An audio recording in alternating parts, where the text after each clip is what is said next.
If you like me, or let me come home. If I like me, then me to come home. Ah, da, da, da, da, da. Da, da, da, da, da.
Wondering if I should get insurance. Allstate Insurance is offering for this laptop.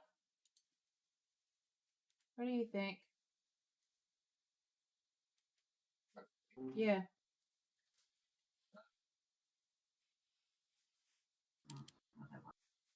Only the the regular like if I just get it without it, it's only a year. But with it, it's 2 years. Oh, talking about Then getting a extra warranty for your $169 laptop. bucks.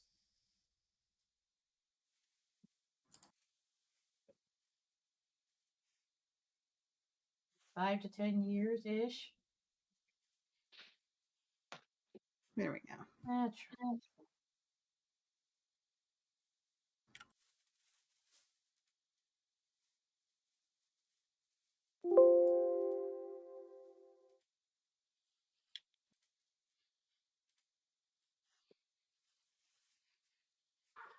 Yeah. Dice Tower.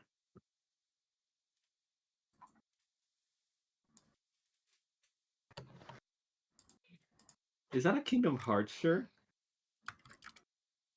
What are you talking about? The thing you're wearing, is that Kingdom Hearts? I'm not seeing things, right? You want to see my tits? Is that what you're asking? No. I said, is that a Kingdom Hearts shirt? Yes, it is. Okay, yeah. I was like, huh, that looks like a Kingdom Hearts logo. But now there's this bouncing boobs.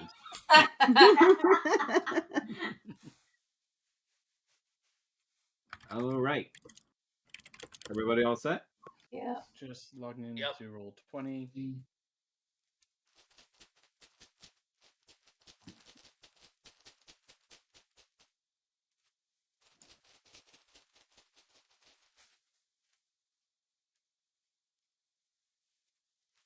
Oh, wait. This is the wrong dice set. Shit. Hold up. Okay. Just grabbing my dice set for Keenan. All right, you got a lot of dice. I forgot about that. You got a problem with it? Let's fight No. about it. Didn't I you get like a that set the of like fire is over 100? built on where the body used to be. What did you say, Max? Oh, that's not me. That's Drake. Oh, what did you say, Drake? I like how the fire is where the body of the mummy used to be. Ah. Like, I'm pretty sure we know what we use as the kindling. Hey, Probably smells like shit. a big pedestal makes for a good fire place location. I mean, it probably smells like roasting jerky. Ew. I mean, ew. prestidigitation can always change smells too. Okay, I can't wait to see how you salvage this.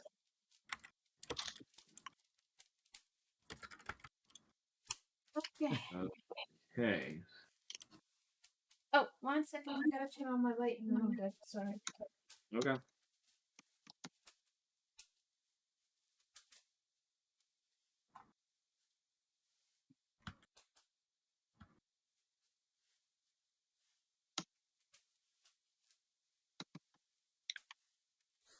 Good to go.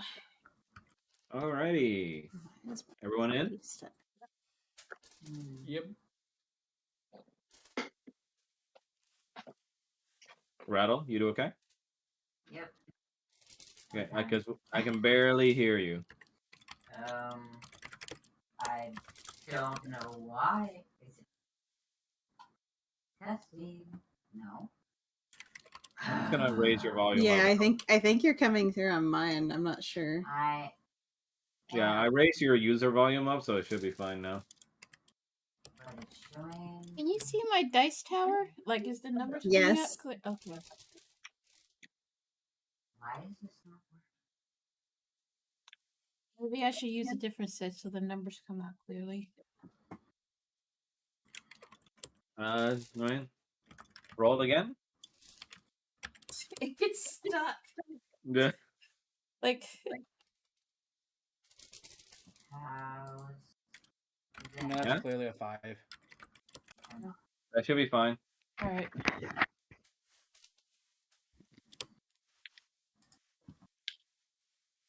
Is that working? Yes. Okay. All right. So last where we left off, you guys had just defeated the giant mummy centaur. Great job again.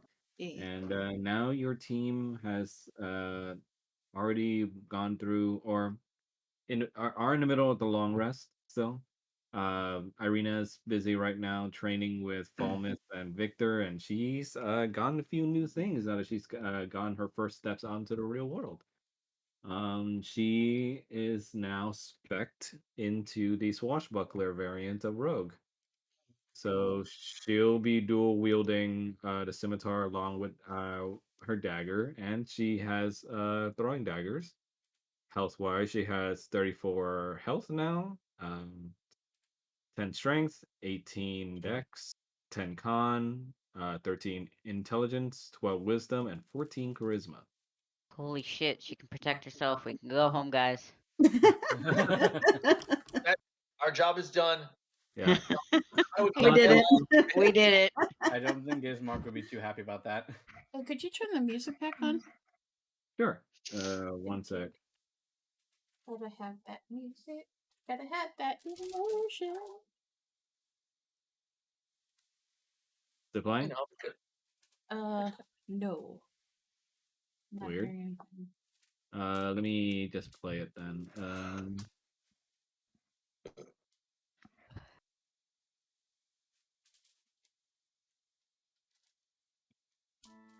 There it is. Okay. Pigman is off in the left side of the room. He's kind of just inspecting his mace, sort of. Like, kind of keeping to himself. Okay. Why don't everybody describe the little thing that they're doing in their own little corner then, I guess. Falmouth sort of, well, when finished training with Irina, he also looks to see if there's anything that can be cleaned by Flubber, as far as... Yeah, you guys see Flubber just like slowly trailing over the campgrounds, just cleaning shit up like a little Roomba. Roomba. And Paul is just watching him entranced. Yeah. And Jake is the one that's keeping the fire going right now.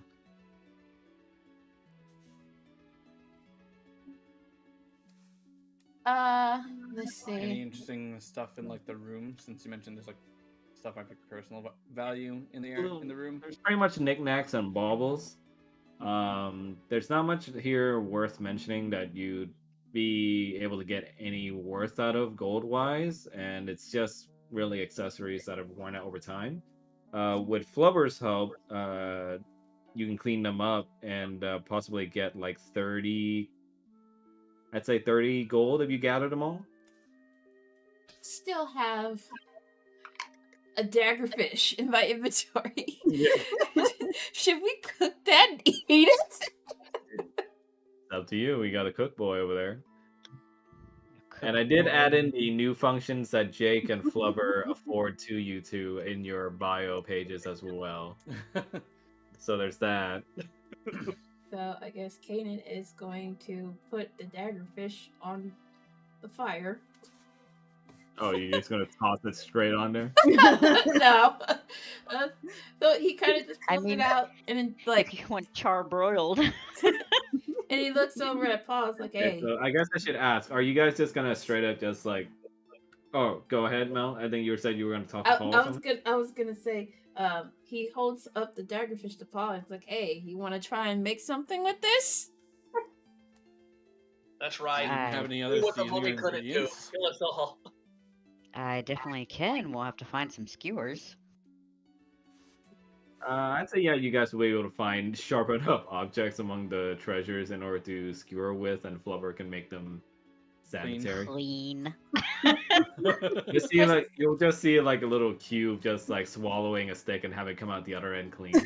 Okay, Okay. you call that sanitary? It's What you say? pristine.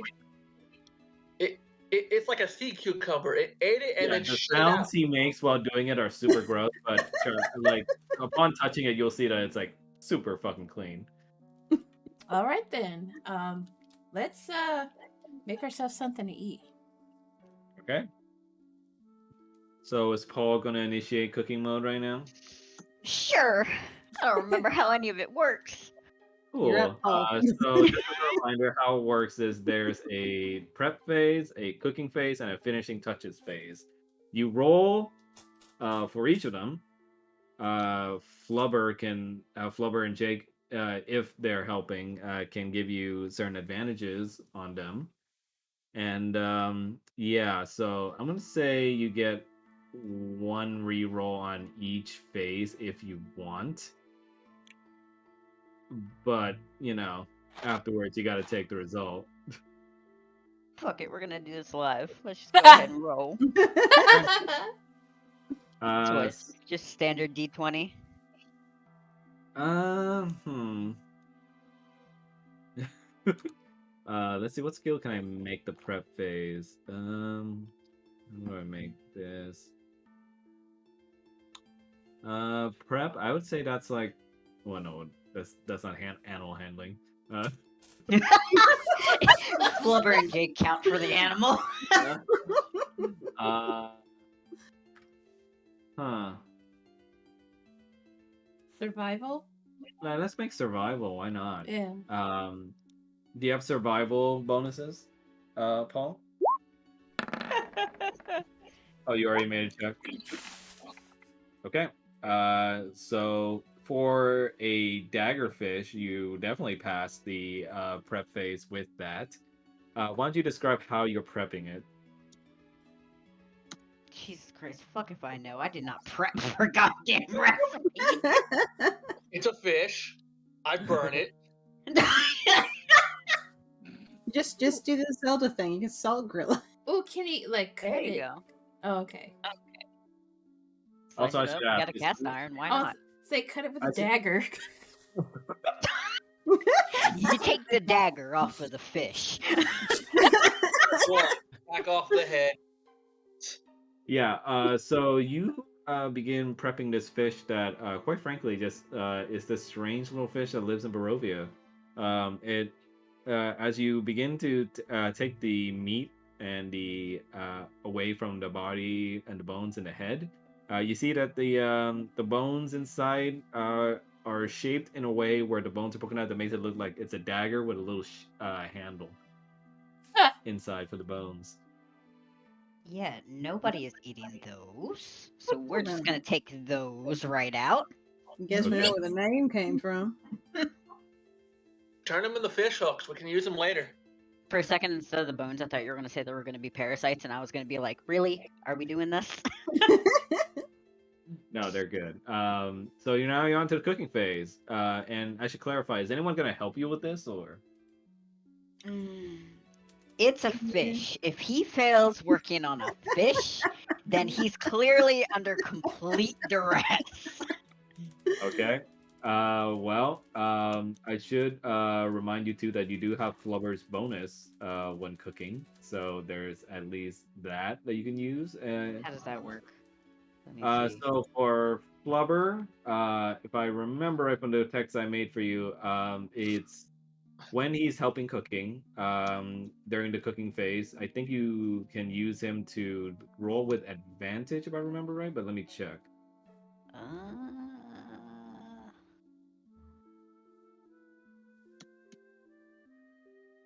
you mentioned an inspiration point. Let's see.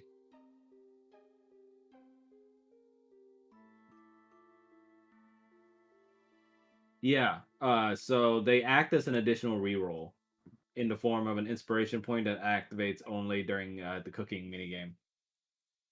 So That is supposed to be finishing. You wrote fishing touches. Ah, yes, the I'm fishing sitting here, touches. I'm It like, is a fish. why fishing? That sounds a nasty fish. as it is. It works. And so for Flubber, he'll activate it during finishing touches because, water, sauces. And for Jake, he activates his during cooking phase, which is the one right now, if you're using it. Yeah, let's use Jake. Let's see what he's capable of.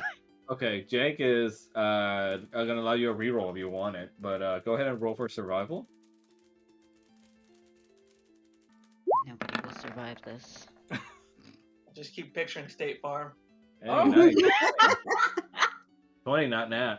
Yeah. So you're pretty badass at cooking this. You cook this daggerfish to perfection. Like not too rare, not too like well done, and you cook it in a way that it's extremely vivid and beautiful to look at. Unfortunately, it's still unedible. And so yeah, now there's going to be a finishing touches. If you want to do a survival check on that. See, this is where he fails. Oh, Oh, Oh, nat 20. Fuck. okay. that's the only good roll I'm gonna get tonight. Okay, you're like salt baying this fucking shit right here. Like fucking, He's overrated. like you're using like the spices as if they were an extension of your own hands. Like you're coloring this like a fucking canvas. Boom. Tastes great, and you may what do you want the finished product to be called? I have no idea. Pointy pointy. Oh my god, really? Pointy. Pointy pointy. There Pointy you go. pointy. Okay, so Okay. Paul starts distributing like little leaflets of like fish meat to everyone to have. It looks fucking great and it smells awesome. And the taste is, I would say, very sweet but also tangy, but just the right amount so that it's not Kanan overbearing. immediately just devours his. I'm gonna wait a few minutes to see how everyone else reacts to the fish. Let me take it out of my inventory. Roger just already knows, and it's just like, thank you, darling. Paul is just Flubber. glaring. Paul is literally glaring daggers at Victor, just waiting. Delete shit from my inventory. And Falma doesn't waste any time and just tucks in. What you say, Mel? I'm trying to delete this from my inventory. You gotta activate the little lock, and then just press the red square on it.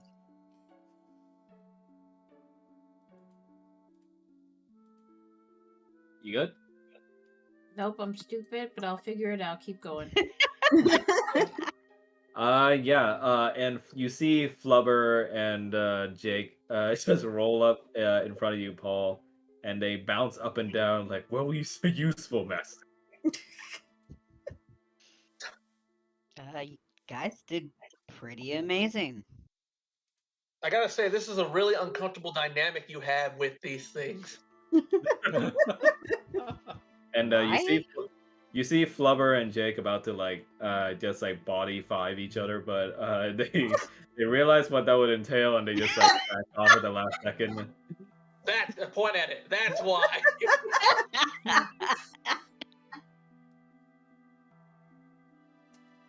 That Oh, was Jesus. really good, Paul. Does anybody else have any more fish? You got seconds? Check your inventory. Are you Oh gonna, yeah, I got the axe fish and the are you gonna mackerel. are you gonna cook more? I don't know. Does anybody want more? Or do you Me. want to save it for? You might want to save it for later. I guess Kanan's just a big eater. I mean, Kanan's a dragon. We'll save Fine. it for later. For when he meets up with Yeah, you Fine. see Irina just looking over at Paul, and she just gives like a thumbs up with a big smile, and she like just chows down. And between and training Paul's- sessions, couple of questions. Do we What's have up? anything in here that's made of wood? Anything in here that's made of wood? Yeah. Yeah, you'll be able to find like a few like just rotted out looking like pieces of 2x4s. Okay, I'm looking for something a little more salvageable than rotted wood, but if I don't, I'm gonna be taking whatever Yeah, I I mean, if find. anything, you can use flubber to clean them, but yeah, they're Well, that they're would solve the freaking rot problem. yeah. So I mean, you can have clean looking rot, but it's unfortunately the only thing that's in here in terms of like wood. Damn. Okay, so are you so is that it for the cooking, or are you gonna cook some more? I think we'll save the rest for later. Okay, Despite Kanan wanting more. so from that buff, I'm gonna say that the entire party gets 5 temporary HP. Nice. Nice. And then we immediately get attacked.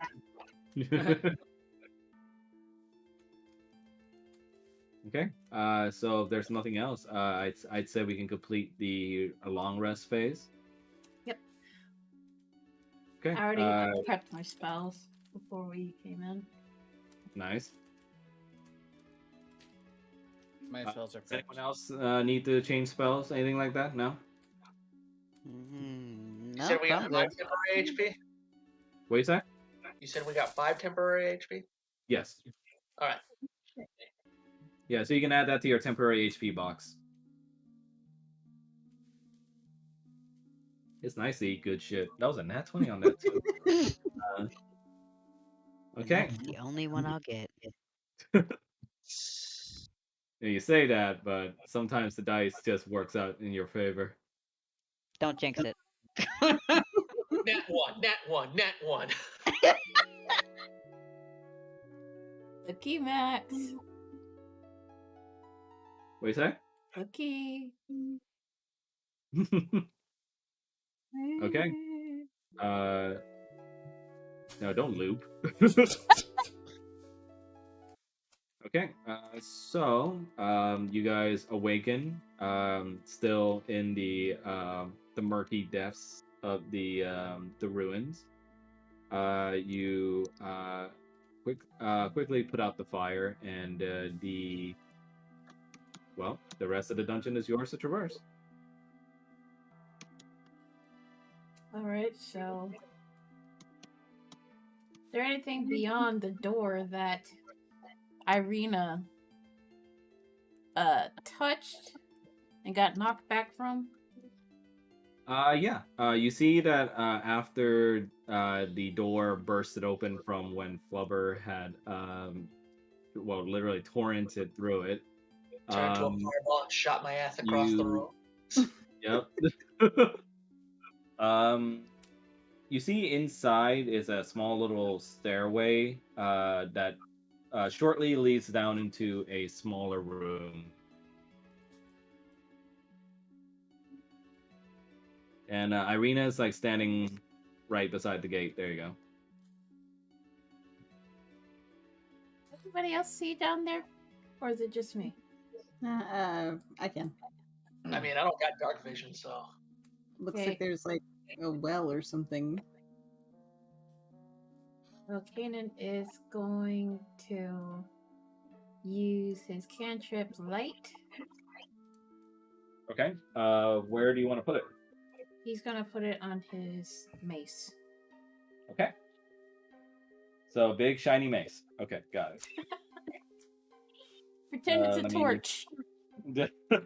I mean, it basically is now. Pretty much. Okay. There you go. Should work as a torch now. Should we call you Uther now? Ha ha ha ha. Okay, so he's gonna come down here. Irina follows shortly behind. The heck are these? So inside you see 3 holes. 2 of them on the sides.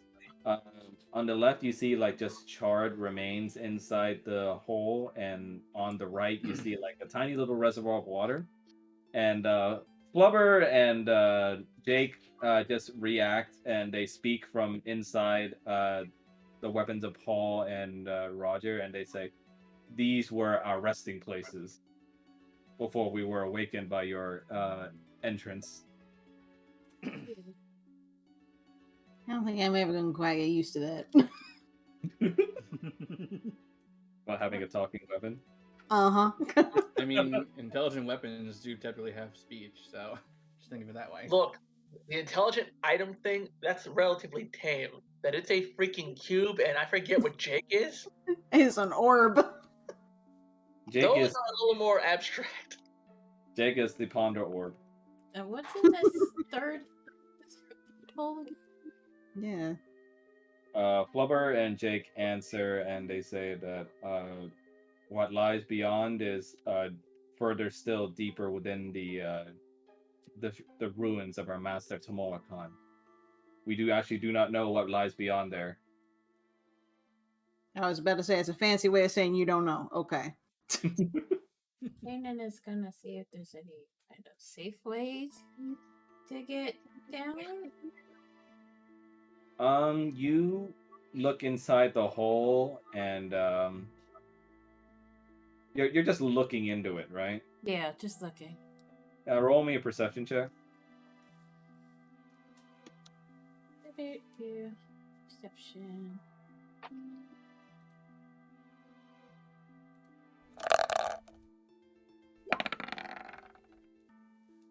Ooh, nice. Well, nat 20.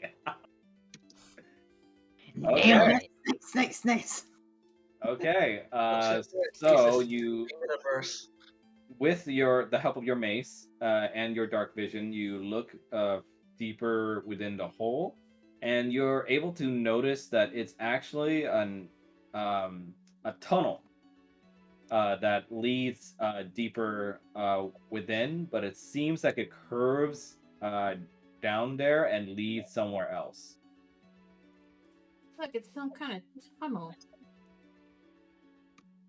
Move where it goes.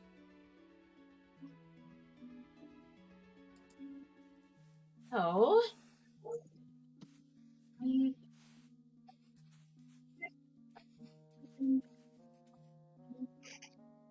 As far as you notice, it's just these things. Guess we gotta go down here?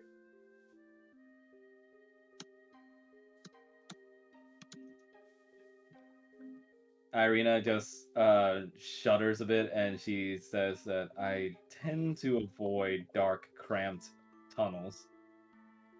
Now, was this the only exit from the other room? Yeah. Well, I can maybe. double back and look. Do you have any better ideas?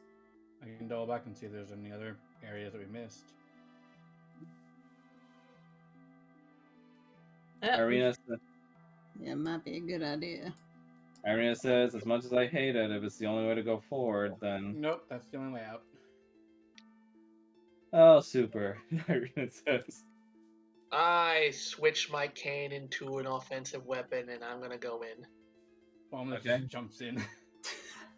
Wait, is this just a drop? Okay, so Victor just hops right in. You hop right in, and you land upon the curve of the tunnel with a little thud. and you see that there's at least enough room for you to start crawling forward through the tunnel. Okay, I'm gonna make sure my cane's a smaller weapon. Okay.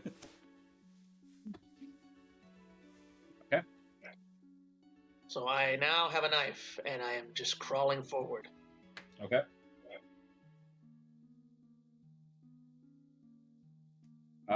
Do you want to keep crawling, or? I assume they know where I am. I'm not like gonna just go forward. I told no one where I was going today. Okay. So does anyone else want to also jump in or no? I'm waiting for us to jump in. Falmouth will jump next. Yeah, but I think Falmouth is going to jump in. Okay. So it's Victor, Falmouth, and then anyone else? I'll jump in. Okay. And, if Paul's going, of course Roger's going. Okay. Irina just takes a deep breath and she just slowly slides in the tunnel. Then Kanan will follow everybody. Okay. So everybody give me a second. Dum, dum. It took me a minute. By the way, I love your little icon thingy shrine. Hmm? I Oh, like- the yeah. little Viper thing. Yeah. Okay. Thank you. So you guys appear in a new room this time as the tunnel curves a little bit upwards, and you slide out of the hole that looks like it was some sort of man cover blocking it, and you come out into what looks like to be a very vast, large room. Give me a sec. I'm assuming the dotted line is where we crawled from. Pretty much. And let's see. Yeah, before anyone starts moving, please stay in one place if possible while I pull this up. I'm just going to go ahead and say it. That was a So- pat hole. That was a what? You'd know. Kanan just looks at fucking just stares at him. Just rolls his eyes. Whoever's closest, kid him. Okay, yeah, you guys come into this room now, and you see that it's a large room, and with the help of the light from Kanan's mace, you're able to see more details of the room. You see on the walls just various ornate, old bones, skeletons of the sort, propped up to a degree that looks like it was decorative. And it looks like it's theatrical almost, as you end up in a room that also has little spikes around the room that has skulls and bones littered across the floor as well. And yeah. Sec.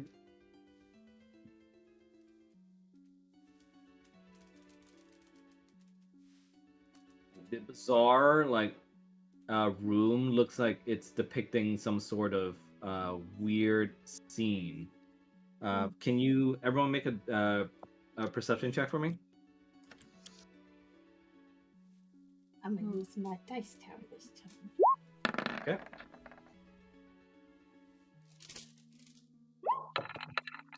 See, that was a bad idea. What was the roll? It was a 3, and I got it's a 3. Okay. So 7. Yeah. I got a 16. Okay. So for Falmouth, and how much did you get, Mel? Again? I got a 3, 7. child. Plus 4 is 7. Oh God, Ryan. I don't know Roger can't shit. see shit. I don't see shit, even though I'm the one holding up the light. Okay. So Falmouth, you look around the room and you see that it's very clear to you now that this scene, that the prop of decorations is depicting some sort of strange diorama of a land of the dead. There's small, brightly painted clay statues that have been placed in the room to represent inhabitants almost. And in the center of the room, where you guys are, you see that the floor is risen above a tiny bit to represent a small hill. And the groups of these small figurines seem to be struggling to roll some sort of boulder up on the hill. And while some sort of devil being in clay figurine form is driving them on to do so.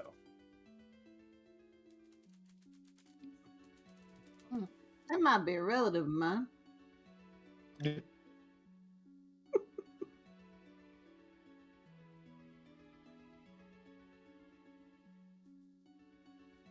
And throughout the room, you start seeing more and more like tiny little dioramas that looks like it was created using like just whatever was around. It was either clay or the bones and skulls. And suddenly, for you, Roger, you see that the light from Canaan's mace begins, that just goes out. And you are in complete darkness alongside you as well, Paul, and you as well, Victor. Wait, the Oh, light because- goes out after just. Yeah. Damn. It's supposed to last 1 How hour. much you roll perception? How Huh? much you roll perception now? What the? you got robot voice. Yeah. Sorry, can you guys hear me now? Yeah. Yes. What did you roll in perception again, Mel? I rolled a 7 after the 7. Okay, yeah, for Kanan, you see the light on your mace go out as well. I'm gonna try to light up a torch. When you try to do so, you reach for something, but you feel like an incredible, like, offensive chill that runs up across your back. And when you turn to look at it, you just see the visage of a giant wolf just staring daggers into your soul. Oh, fuck! And the minute you try to look away, but there's some strange pull that says that like prevents you from doing so. This wolf to you, even though you hate feeling that way, you know what this wolf looks like, and you know what it can do. I book. You like okay. Make me an athletics check.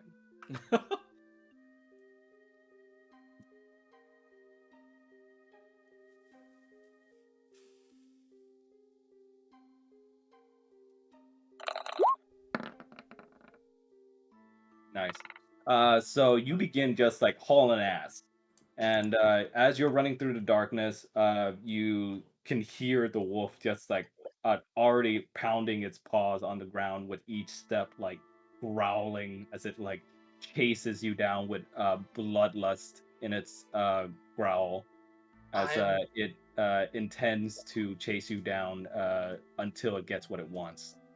I'm converting And my cane to a spear. we're gonna pause here and go over to Roger.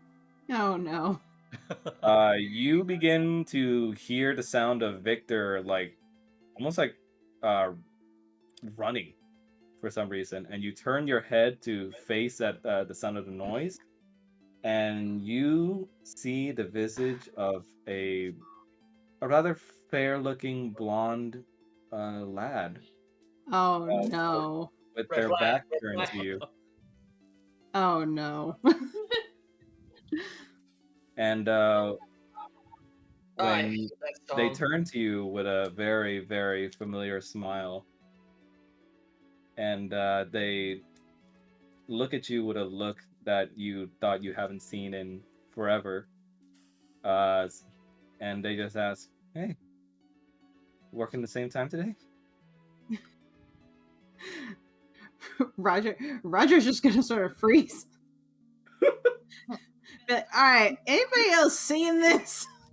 You Seeing what? turn and you don't see any of your companions with you. Oh, You, as the blonde lad just fantastic. walks towards you with a concerned look on his face, like,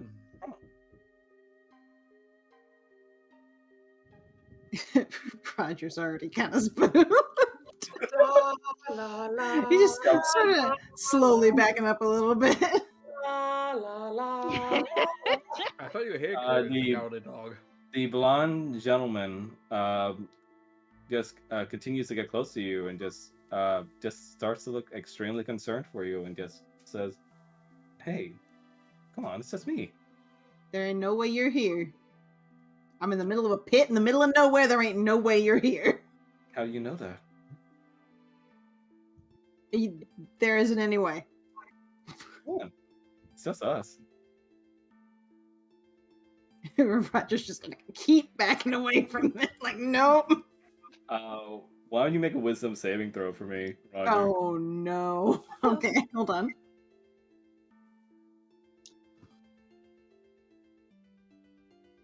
Oh no. Oof. Oh God. Uh, God help me now. you back away from him and you Oh, no. hit something, and Oh, when boy. you turn straight around, you see your sister looking at you straight in the face, and she just looks at you with the biggest frown and says, "Running away again?" Like you do with everything. Dear. Oh. Swing, kill And we're me. gonna pause there and go right over to Paul. Oh, great. Oh, I don't no. like this already. I don't like this And- either. Paul, you hear like sort of like this just small sounds of distressed breathing from Roger, and you get concerned not to turn to look at it. But right in front of you is not the tiefling that you love, but rather a very familiar thing appears right before your eyes.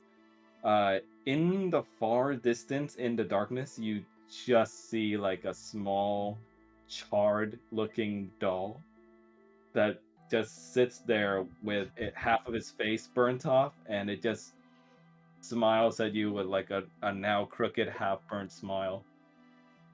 Oh, great. Don't like Tyrion that. Fordring. Paul freezes right up. And you hear, even though you don't see the doll move at all, you hear a voice coming from it, and it's a voice you know, as a small, young, girlish voice comes out from the doll and goes, "Hi, Polly." Oh Polly no. Pocket. No. Don't like that. Mm-mm. I haven't seen your ass since the 90s. And the doll just begins to speak to you for and just goes like, "Want to play?" Oh. Fuck And that. you go ahead and make me a wisdom saving throw, Paul. Yippee. Let me get to the fucking character sheet. I don't like this already. What is it? Wisdom saving? Yeah, wisdom saving throw. Oh no. Oh no. Okay. So you, of course, your mind is just fucking racing, but you're frozen in place. And when you blink, you see the doll. You're not sure, but it looks like it got a little bit closer. And you blink your eyes again, out of reflex. You can't help it. And you see the doll definitely closer now, and you see it looks like a larger doll now. It with, of course, the creepy thing, half his face is still burnt off and half his body is still charred, and you see the doll becoming more and more realistic looking. And by the third time you blink, you see the doll like start like it starts just you see arms just like start to spurt out of his chest. Of those tiny ones that it already has, tall like Nah. little doll arms just come out of his chest, and you see it just Face hugger or slam some across shit? the ground. Nah. Oh And- no. Some And you Cronenberg. see just like a face start to emerge from the inside of the doll, and it's the visage of your sister from your dwarven family. And the uh, the fucked up part is she's got all the fucked up features of the doll, and any lifelike features to her are replaced with doll seams and incredibly just dead looking button drop eyes. Paula's gonna panic and cast lightning lure. Lightning Okay. lure. Okay, go ahead and okay, what's it do? Okay, create a flash. I'm curious. Any of you ever seen this episode of The Simpsons with baby button eyes? I No. think so. I don't think so. Okay, so you basically create like a lash of lightning, 15 feet in front of you. Mm-hmm. Okay, as this is all happening, Falmouth, you're just still looking around during all this time, and suddenly, you see like a spark of lightning energy like fly right past your head, like almost singeing you by the horns. And when you turn to look at the perpetrator, you see that the lightning sparks from Paul's hands, and all your other companions just seem dead-eyed and still. And in meantime, Hmm. Kanan, you hear the crash of lightning that pretty much wakes your sense right up, and you're looking around, and you start to feel a tiny little hand tug at your fingers, and when you look, it's your very own daughter, Kezia, looking up at you. Oh shit. Wait. Fuck. She says, Yep. like, before, Kezia just says, "Oh, no more waiting, Dad. Come on, let's go. You promised we'd go today." You're supposed to be sick in bed. Sick? You're silly. Fine, look at me. And you look over at her, and it's like a pristine, almost just visage of your daughter. She's there, and you can feel her hand against yours, as real as anything else to you right now. Like tears kind of just swell up in Kanan's eyes. And it's like, you're not real. You're not real. But you feel so real. Kezia looks at you with innocent eyes as she says, "What doesn't feel real? You're not real. The fact that you let Mom die?" Knock her out. Knock her out. Oh shit. He told us to run. She told us a lot of things, Dad, but you didn't have to leave her. She was alone, Yikes! Yikes! and she died alone. Now I'm alone. No one there for me. Why did you leave me? You're so fucked up, Max. Kanan almost like falls to his knees, and he's kind of like touching her face and stuff, and he's like still saying, "You're not real. Urge to kill rising. You're not real."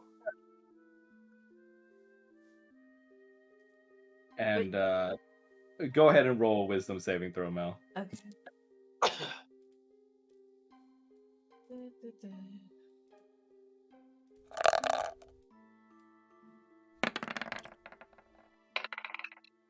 Nice. So you begin to deny this vision in front of you. Your mind fights just fervently against it, and you begin to back away from your daughter, and you start to see almost like ethereal, um, an ethereal nature to the vision of your daughter as she looks see through a bit, but becomes tangible again in that second, and she continues to get closer to you as she begins speaking. It's just like none of this is real, right? Not your family, not mom, not being there for us. You're It's not. easier for you to just run away, right? You're not Kezia. So, who are you? Okay, back to Fulmouth. You're seeing everyone just frozen in place after Paul had unleashed that lightning, and they look like they just bug-eyed. They're not even blinking right now. And suddenly, you let's see. Did I put it in here? Yeah.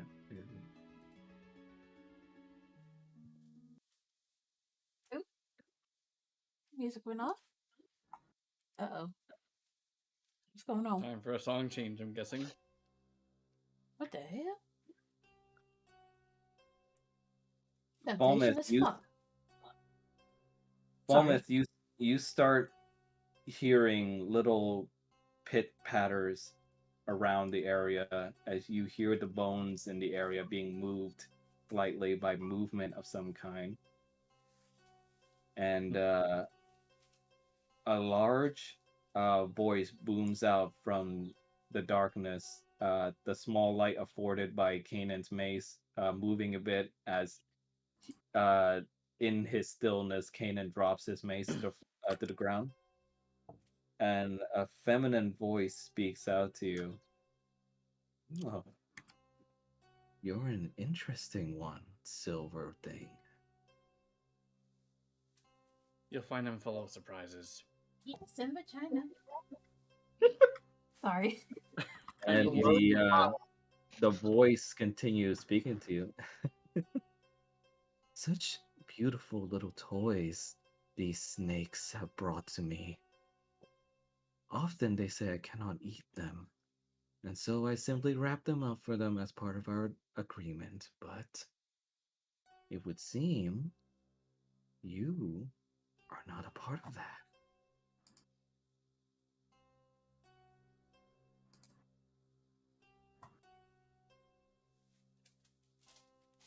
Uh-oh. What lies in that skull of yours, Silver Thing? What darkness dwells within your mind? Not that you'll ever find out.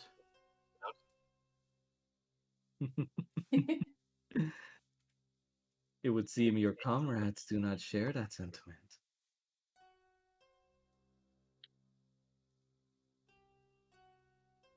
And oh, sorry. Go ahead, Blaze. Well then, I suppose I'll just have to destroy you to free them. So the creature laughs again, a wicked laugh, and you hear it reverberate throughout the room. So cheeky, you mortals. But that's what I like about you. You'll make such beautiful new props for my toys. And my children will eat those unworthy. And you start seeing some white sticky lining just shoot out from the darkness, and it grabs Roger, and it pulls him up towards the ceiling. Oh, fantastic. Let us put your ferocity to the test, Silver Thing. And going back to Roger, Oh, great. Lovely. Spiders. Roger, you are now staring at both the blonde man and your sister, just both of them staring you down as they walk towards you, as your sister just continues to chide you, saying, "Our parents worked to the bone to provide for us, and this is what you do with your life." He's still like trying to sort of back away from them. And it's just like, now you can't be here either. There's no way you're here. The blonde man looks at you and just says like, and you wonder why I chose my family over you. I mean, look at you. Come on. Do Oof. you really think there was ever a chance? Oof. Yikes, yikes, yikes. Urge to kill rising. And okay, perform another wisdom saving throw. Roger. Oh no. Hang on. All right.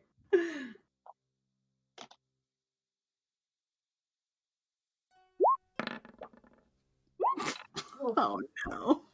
Oh no. As you try to rebuttal against them, you see now to the both sides of you, almost like you're being fenced in.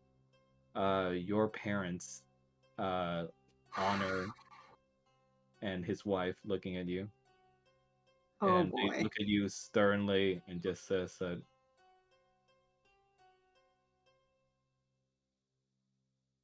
"All that we have built, the name we have built for ourselves, for our family, what we provide for you to have good lives, and you spend it whoring around and getting drunk." Living the dream. And You already got Faye. going back to Drake. You're still in your mind running your ass off from this wolf who stares you down, and when you look behind to see if it's still chasing you, it very much still is, and it's only like inches away from you. Its red eyes just staring right at you like a familiar yet unfriendly soul.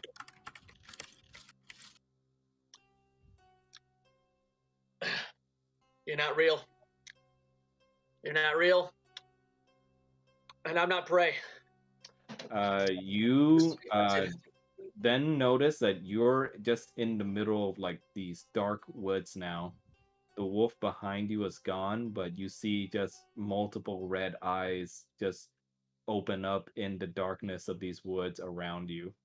And you hear just the breathing and the snarling from them, all of them staring upon you with glee at their prey.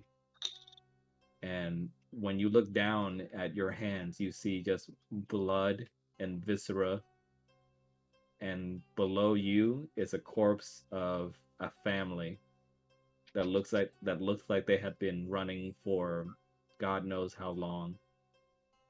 And when you uh, bring your hands up a bit, you feel a wet dampness to your mouth as you see the blood is now around your mouth as well. It's not real. Go ahead and perform wisdom saving, Drake. Alrighty.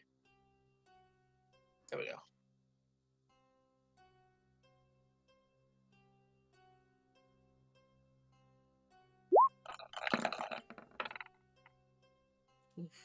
Oof. Yikes. Yeah. Drake, or Victor, you start seeing your familiar instructionary, like stern voices in your mind, a male one that domineers over you, and it says, The hunt is what matters. Don't think about anything else. You're only worth what you can catch. And if you can't, then you're no better than the prey.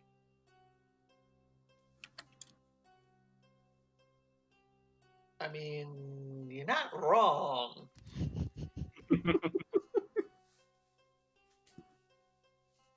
And suddenly from the corpses, you see them starting to rise, and you see just the mangled mess that's been made of their bodies. Their rib cages showing, guts just spilling out as they still speak to you with their heads almost like entirely mauled.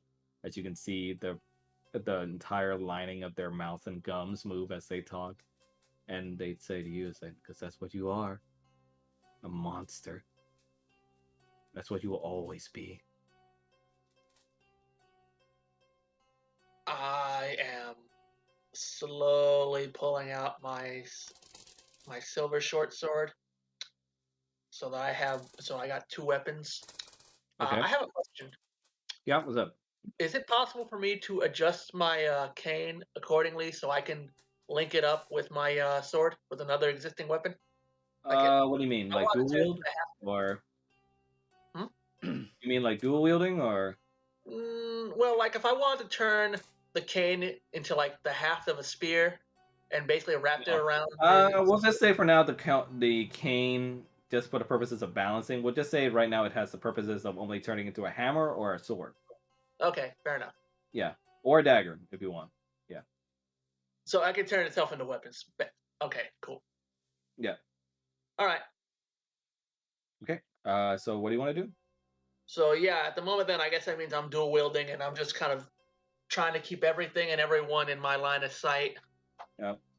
You see the corpses just hold their arms up and try to approach you. It looks like with intent to bite and just inflict vengeance upon you for what's been inflicted upon them. I'm gonna swing as I'm not prey. I refuse to be hunted.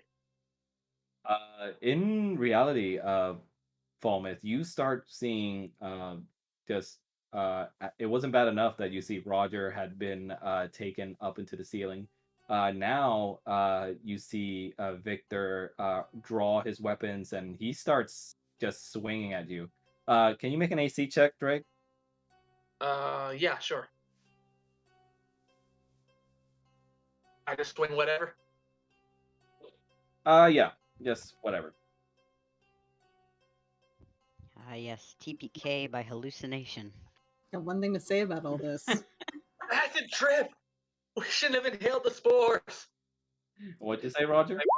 I said I got one thing to say about all this.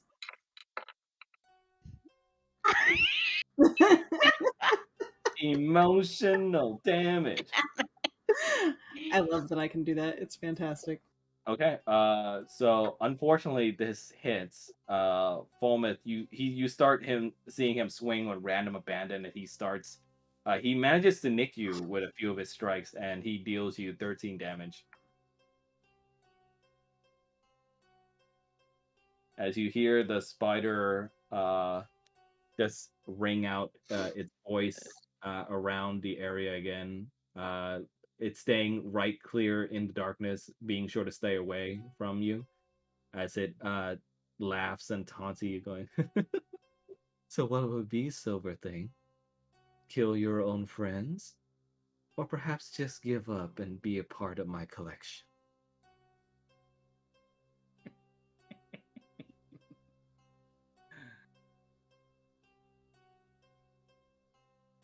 Oh.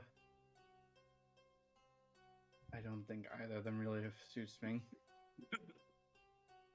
Okay, so Fulmouth, what do you want to do?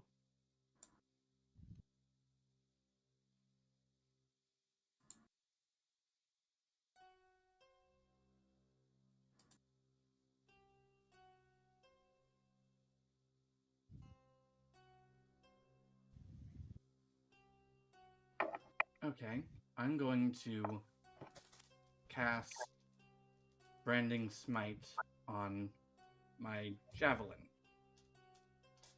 Okay, go ahead. I'm just going to link. Can you link the thingy for me too, just so I can take a look at it? Yeah, thank you. Okay. Okay, cool. So you're basically buffing the javelin with the radiant damage, right? More or less, and Got it. and like that, if I hit, the spider can't hide itself for the next minute. Yes. Okay, great. So going back to Paul,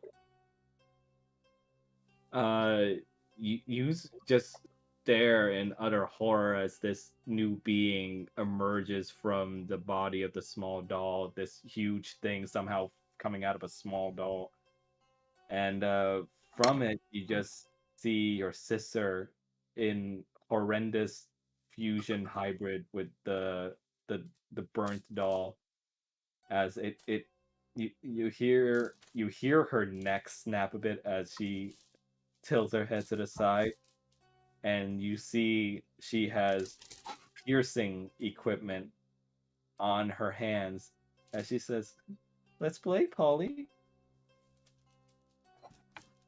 Lovely. Come on, you never minded whenever I pierce you. And you see the doll sister hybrid just starts just slowly walking towards you. Sounds like a Batman villain. Paul is gonna start backing up and just keep saying, "This is not happening. This is not happening. This is not happening." Come on, Polly. It'll be just like when I did your belly button. Only a little bit deeper. Oh god. Oh, And for Kanan, your 20 from earlier paid off as you see your daughter like beginning to just chide you for all this, and suddenly uh you feel a familiar hand against yours. It's that you feel there's sort of calluses on this hand that you know from someone who's trained many times and had to work a lot. And when you turn, you see a familiar brown Gatorkin woman. She gives you a cocky little smile, and she just wordlessly holds your hand Eat that as chocolate. your daughter visage just freezes in front of you, seeing this as like you start to see just black uh, liquid coming out of her eyes as her eyes go full black, and your daughter just seeing this possible intrusion and your way of escaping from this, she starts screaming at you and said, "You failed your daughter. You will never escape here." Her balls dropped, man. Her voice got deep. Filthy creature. I will kill you where you stand. And it's gonna try lunging at you with like a demonic like shriek and howl from its mouth, wearing the face of your daughter. Oh, Jesus. And you see as it tries to approach, Odalia just like pokes at it with her spear, like hard in the head, and the visage disappears. And you feel your mind getting lighter. There's still a little bit of wooziness there, but it you start to feel the imaginary images start to fade away. But as the feeling fades away, you feel the touch of Odalia in your mind as you see her start to fade away, but she smiles at you one last time before doing so. And is going to clutch onto the necklace that she gave him and kind of And sort of says, breathe like you like a yeah, like calming breath. yeah, and Yeah. suddenly it's like slow bits of reality start pouring back into your mind as you start getting this rush of sensation back into your body as you hear all the sounds again. You suddenly in front of you, you see Falmouth readying for himself for battle, having casted Branding Smite on his javelin. Your mace on the ground, and you see your allies nearby just completely frozen, just as you were. Long story short, Spider has everyone in an enchantment. I'm trying to make it visible so we can find hit. Mhm.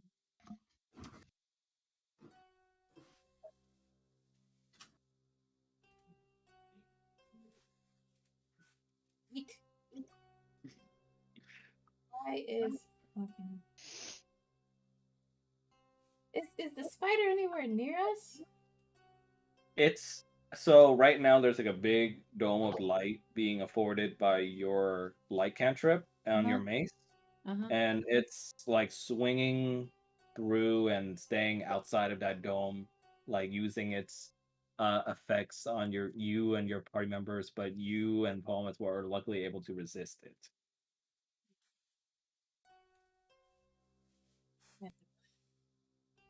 And you hear the female voice starts chittering again as she said, I see. Another resilient one. Hmm. I may not be able to take you intact then. Just try it. I'm in no And mood to play.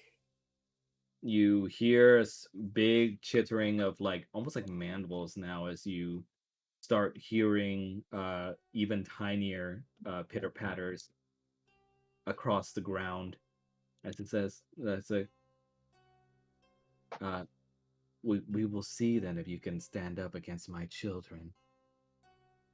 And again, perhaps they'll eat your friends first. Over my dead body. I think And that's our idea. and you in the dome of the light cantrip, you start seeing uh what these tiny pitter patters are, and you see swarms of spiders being kept at bay only by your light cantrip. As you see all of them just crawling around on top of one another and ready to find an opening as they try to get at you, but they see Roger hanging above, out of reach from the dome of light, and they're looking pretty hungry. You just described hell to me. And yeah, let's say roll for initiative, you two. Right. And by you two, I mean the two Dragonborn. Oh, okay. Everyone else is Everybody else who's trapped in a vision Everybody still, you got some work to do. It just occurs to me I have something here that can give me bonuses to will saves. I just didn't remember it. At least you know now, right? And you can don't worry, you guys will continue to get your chances while this is happening. But you know they're gonna have to keep defending you while this happens. I'm patient. Let me see, where is it?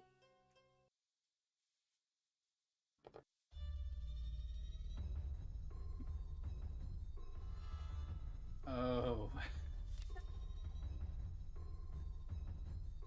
All right.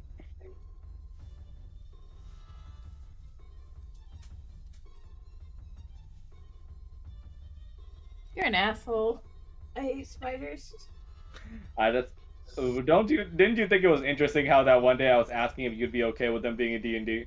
Ah, fuck Red flag. And you said, yeah, I'd be okay. They're not real. you.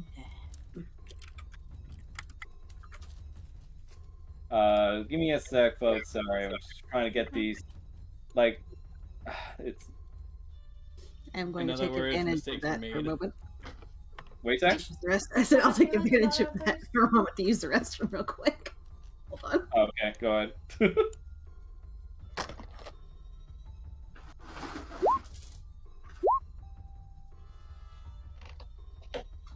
it, Grace.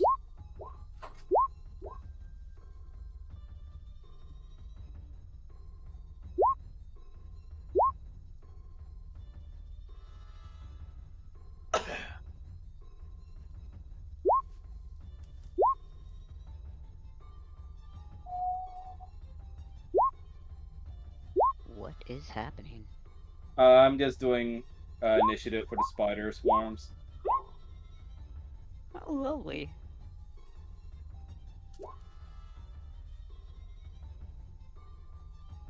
Isn't it lovely when the DM reads your materials? Guys, we're trapped in some sort of fugue state. It's almost like this prison was custom made for us.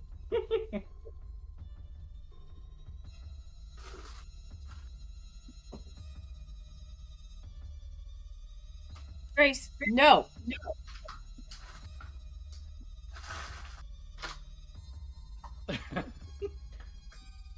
I'm just amused that they're all getting more or less in a line. We're following the leader, the leader. I mean, that helps us, considering Following the leader, straight we to have hell. conal attacks. That helps us. Isn't D&D fun? Hmm? Isn't D&D fun? Oh yes. Emotional damage. Take 32 points I of was emotional waiting on this damage. for so long. I said to myself I couldn't wait to see their faces, and Sit. worth Grace. it. Sit. Damn it. Mel is making diplomacy checks with her dog. He wants to go outside, and I'm about to, Animal handling. yeah. And Sean's in the bathroom, so Are you gonna be okay? I think I might have to let her out. Just let the Okay. dog out. We can take a short break I here. mean, Shrine's Alright. going to the bathroom anyway, so. All right, be right back. Shrine's already back. Yeah, we can take a short break, everybody, while Mel walks her dog. Then I'm back, but I'm stuffing Oh. my face, so it works. everybody gets snacks, drinks, bathroom breaks, all that stuff.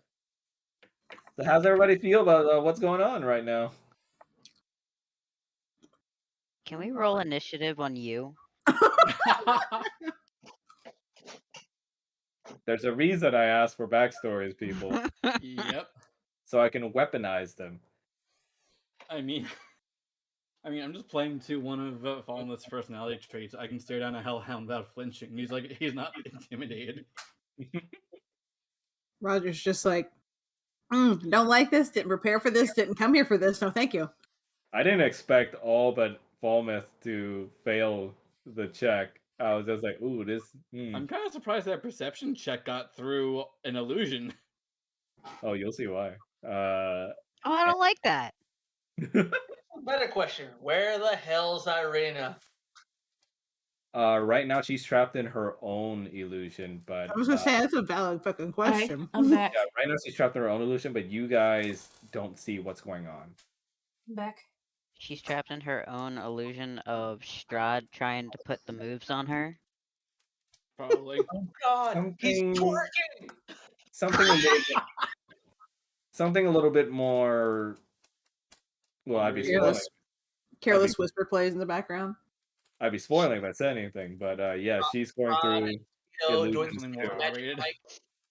I'm back. Welcome back. It's just And a the- huge magic Mike scene with a Rattles. vampire. Oh, The music no. went out. Yeah, I paused it while you Yeah. were taking a short break, waiting for you to walk the dog. Yeah, I'm here. Okay, everybody ready? Yes. Yep. Can I what, Shrine? I was asking if you could feed the child well. Yeah, I can. Oh, okay. You want me to wait? Hold on. No, keep going. I got a wireless headset. Oh, okay. All right. Let's He's see. the Where was child. it? There The it real child, not the metaphorical child. is. Okay. So first swarm of spiders 2 is gonna make its move. It feels weird saying that. It's like Swarm 1, Swarm 2, Swarm 3, Swarm 4. like SWAT team spiders coming in. Combine and form Swarmtron. Oh god. Okay, so 4 viscous whip. it's gonna try and keep out of the dome as much as possible, but it's gonna try and spit some webbing at Falmouth.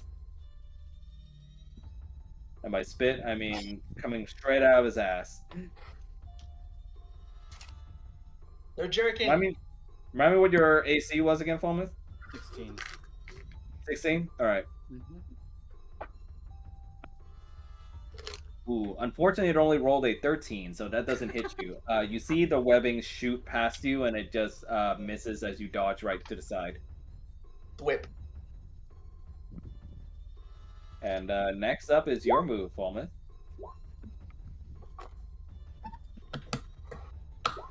Well, there's no kill like overkill, so Great Sword move in to attack Swarm 2 Okay, twice, since I do get Okay. extra attack. go ahead and roll for the first AC.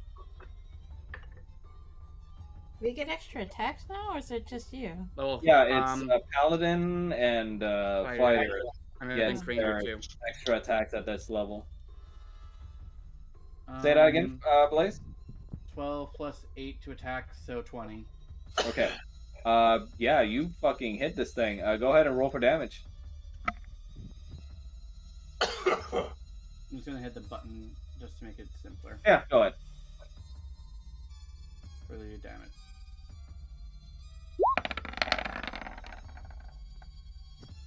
Okay, that's Okay. 8 slashing damage. Okay, so it takes 8. Go ahead and roll for the second attack.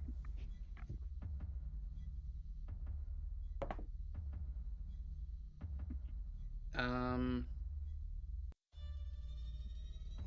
7 plus 8, so 15. Yep, that hits. Roll for damage.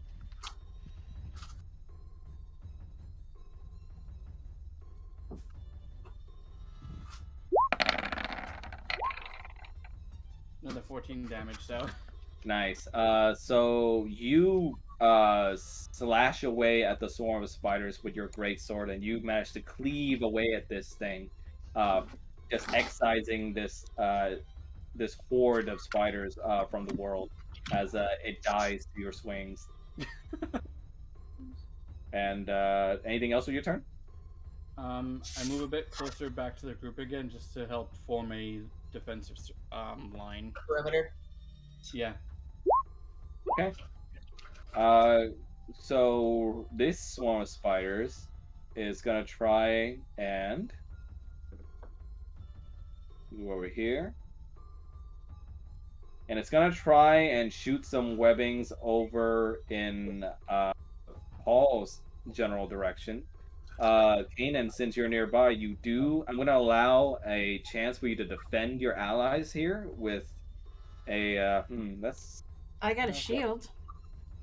yeah, I know. But let's see. Let's do like a reflex check then. Let's do a dexterity check. Of course, dexterity. Well, you are reacting, so. Yeah, so go ahead and roll for dexterity. And I'm gonna say that's a DC 12.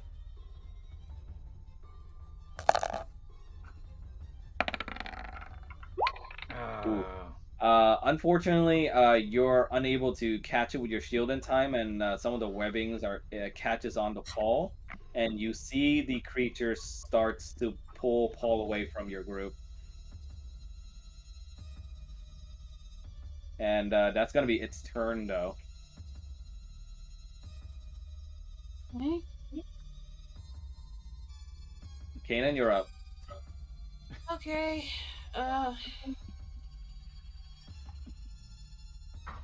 Kanan is going to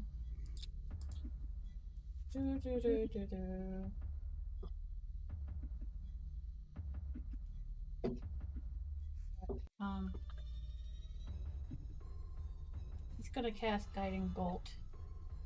Okay. On which The swarm? ones that are pulling at Paul.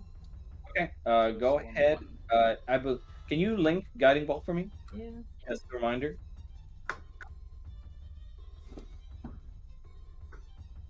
Okay, I can just go ahead and take a look at it right now if you want. Yeah. I'm trying to link it, but it's just saying public role. It's okay. I'll take a look at it in the Yeah, compendium. if you do public roll, I'll put it in the chat. So I'll take a look at it in the compendium. Don't worry. Right. Let's see. Creature. Yeah. Okay. You do roll for AC for this. So go ahead and roll for the spell attack. Just press on guiding bolt, and I think it rolls it for you. Yep. well, we know at least at 15 hits, and you get your spells. You just get your spellcaster mod to attack, so that helps. Yeah, I think it'll auto account for it when you press guiding bolt and roll.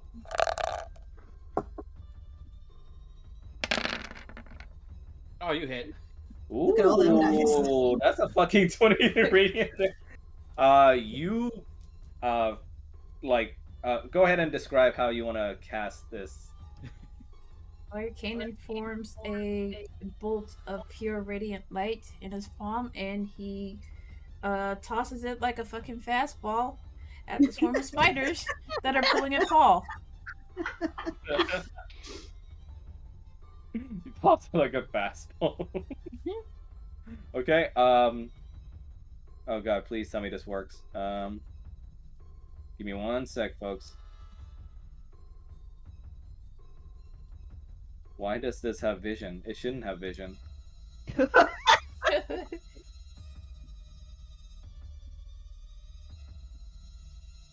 DM is confused. You know we're in trouble. The DM is trying cool shit, but Roll20 is making it lame.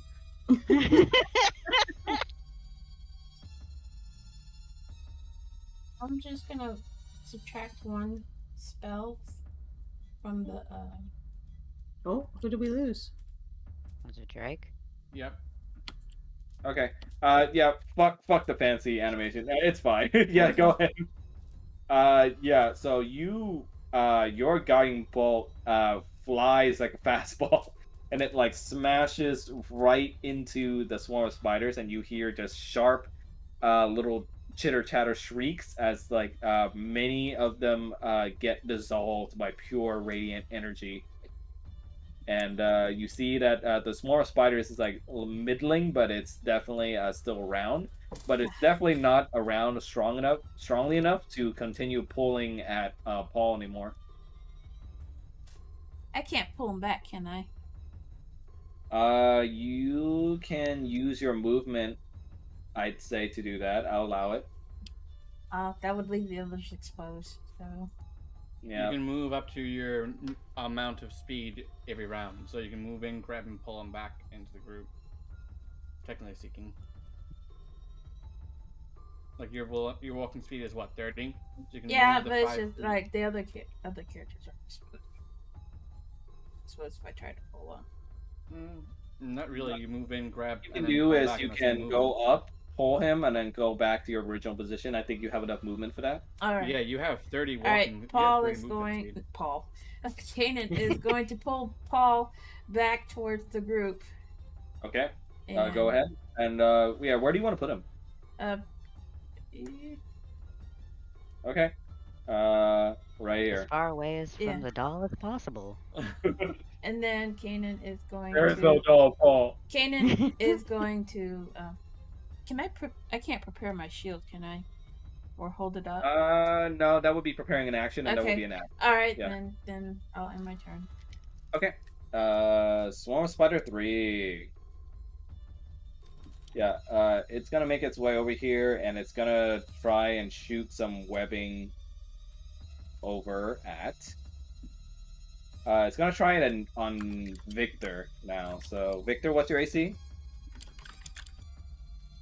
I think it's 14. I think Drake is out. Remember? Oh, sorry. Right. We'll wait for him to come back. You might have to check his. There he is. Speak of the devil, and he shall appear. You good, Drake? Yeah, the freaking thing cut out. Discount or. Okay. No, it's no problem. So just to get you caught up on what happened, Mel rolled really well on Guiding Bolt, and she put one of the swarm spiders to near death, and stopped it from pulling on Paul some more. and she pulled Paul back to the dome of light that you guys have. Meanwhile, this swarm of Spider 3 is going to try and web your helpless body. What's your AC? My AC is 14. So, Roll a 4. So pathetically, it tries to shoot webbing at Drake, but Kanan, you're able to block that easily. Okay. Next, swarm of Spider 6. It's going to go over here, and it's going to try and pull at Roger to make him move from the ceiling down to it. Oh, great. Cool. I mean, that gets you away from the big spider, so. What's your AC, Roger? My AC is 12. Is that with the cloak of protection? Oh, no, that's against saves. Never mind. That's 21, not nat. So it's gonna pull on Roger from the ceiling, and you see Roger being retracted towards this thing's rear. Lovely. As it pulls him on the ceiling and down. I gotta like move it over to it over here.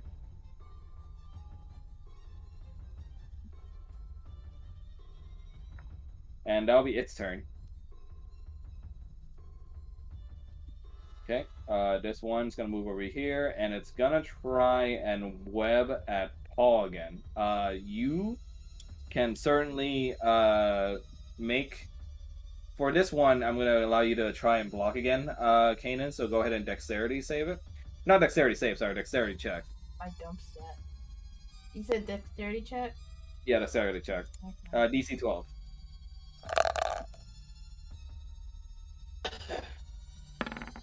Again, Oh my god. same exact one as last time. Yeah, you, let's see. It begins to web at Paul and pulls him over to it. Did it hit the AC? Yeah. Rolled a 17 on that shit. Oh. Okay. Go over to this spider. It's gonna move over here. And it's gonna end its turn there. With that round done, we can go back to our unfortunate victims. Oh. So Roger, you're unable to feel anything that's happening in your body right now, but inside this vision, you're beginning to feel more claustrophobic, more fenced in. It's getting harder for you to breathe as these visages of your sister, your parents, and with the blonde lad still enforcing these chides at you. And go ahead and roll a wisdom save. Okay. Cool boy. Nice. Oh my god. This time, though, even with their chides, you start holding on to the one bright part of your life, and you remember out of nowhere you start hearing the loud sound of a chicken going off.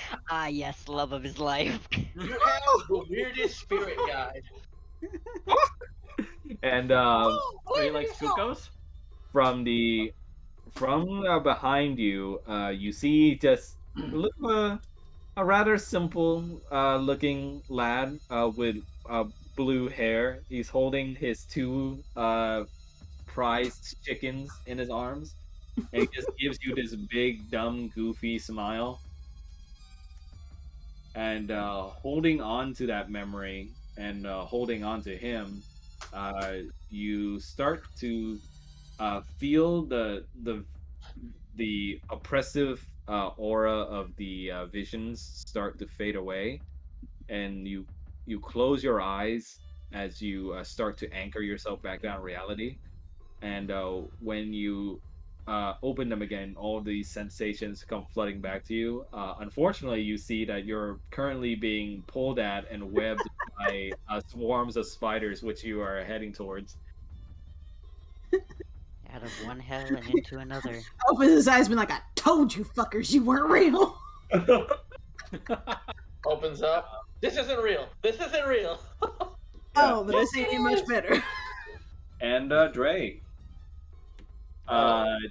yeah, you're continuing to fight these corpses, and you manage to smash them down into pulpy bits with your two weapons, and eventually, when you turn around because you sense something behind you to strike at it, when you're about to swing your blade down on it, but you see that the wolf, which is now a werewolf, the very form that you had once taken,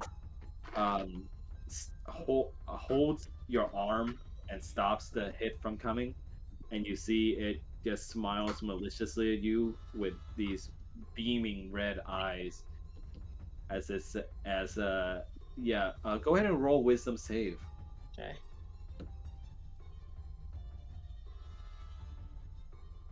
And FYI, I get a plus, I believe, +2.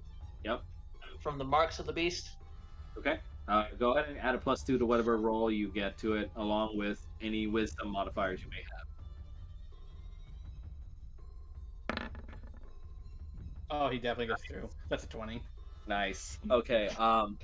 So you come face to face with this reflection of you and the old life that you had left behind. This fury and bloodlust that had once ruled over you like a bloody haze. It looks at you, panting, as if wanting you to deny it. But as you're desperately trying to swing your blade down, you notice this and you just stop. Instead, your eyes are wrong. What do you say? Your eyes are wrong. You speak this out, and the vision starts getting hazy as it starts to dissolve into the same misty fog that you've seen around Barovia. And I just love the idea of seeing that, mentioning that, and then stabbing it through the head with the silver sword as it decorporates. Yeah. You stab through it, and the vision just fades away back into foggy nothingness. And you're able to snap back into reality as you snap back, and you wake up with Kanan in front of you, guarding you with his shield. I am pissed. And okay. What's happening? Spiders. Got it. Well, yeah, we can see that much. Long story short, hypnotic illusion. Just give me, basically give me something to kill. Okay, Paul. One left behind. Okay. This sister doll hybrid comes after you. I believe you were running your ass off, right? Or were you still frozen? Still frozen. Still frozen in place. Just backing up. Yeah. You see her making threatening gestures with the piercing kit as you say, like, come on, this is all you're good for. You can't smith. You can't do anything useful to the family. Wow! Oh my god! Her face starts to melt away more and more as you see this doll just the inside of this instead of just stuffing, you see just like actual gore and meat. As you see, God. like her cheeks become more jaunt as this happens. Still speaking in the cute voice of your sister as she begins again to prey on your insecurity as she says that all you do is run around doing that weird cooking stuff. Like, come on. Feel the rage. Be She a dwarf. insults your cooking. Be more like a dwarf for once in your life. Here, let me help you. when I'm done, you will look more like a family member.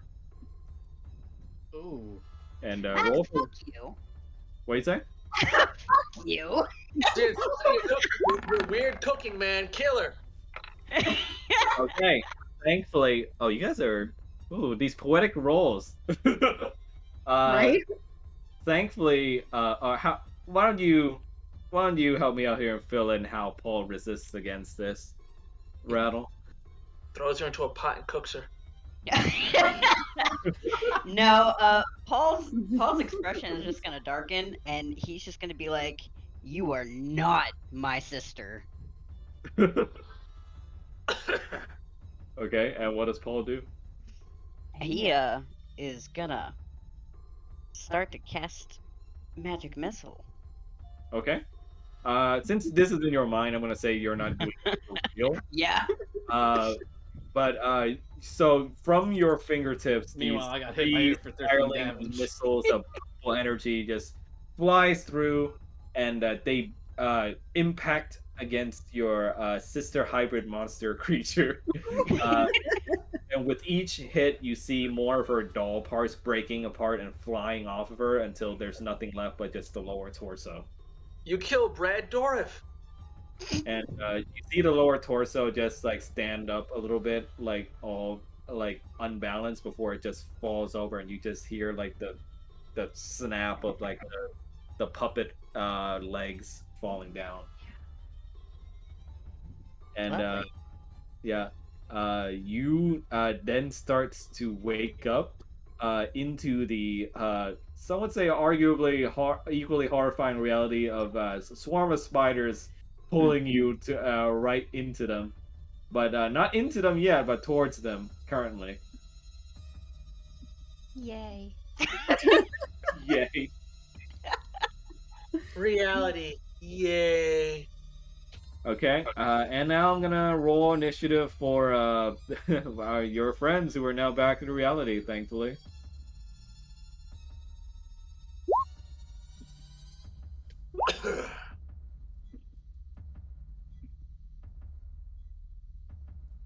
Okay, and there's Paul.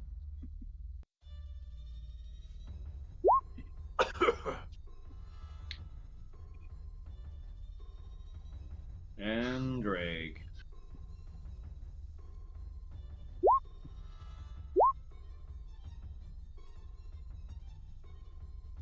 As for Irina, even though your allies are back together in reality, you see that Irina is still having a hard time, uh, like trying to break out of whatever is gripping her right now. It's whatever she's seeing. You see that it's bringing tears to her eyes as like, she begins sobbing from her face. Can I see the spider at all? The one on the one that's hiding. Sorry, say that again. Can I see the spider that's trying to hide at all? You can go ahead and at this point with everybody back, go ahead and give me a perception check. So I'm not seeing myself on the initiative. That's weird. I see Let me- Irina. 18 plus 1, so 19. Oh, I think I might have accidentally pressed Irina because you were in the same space as her. So let me go ahead and remove her from there and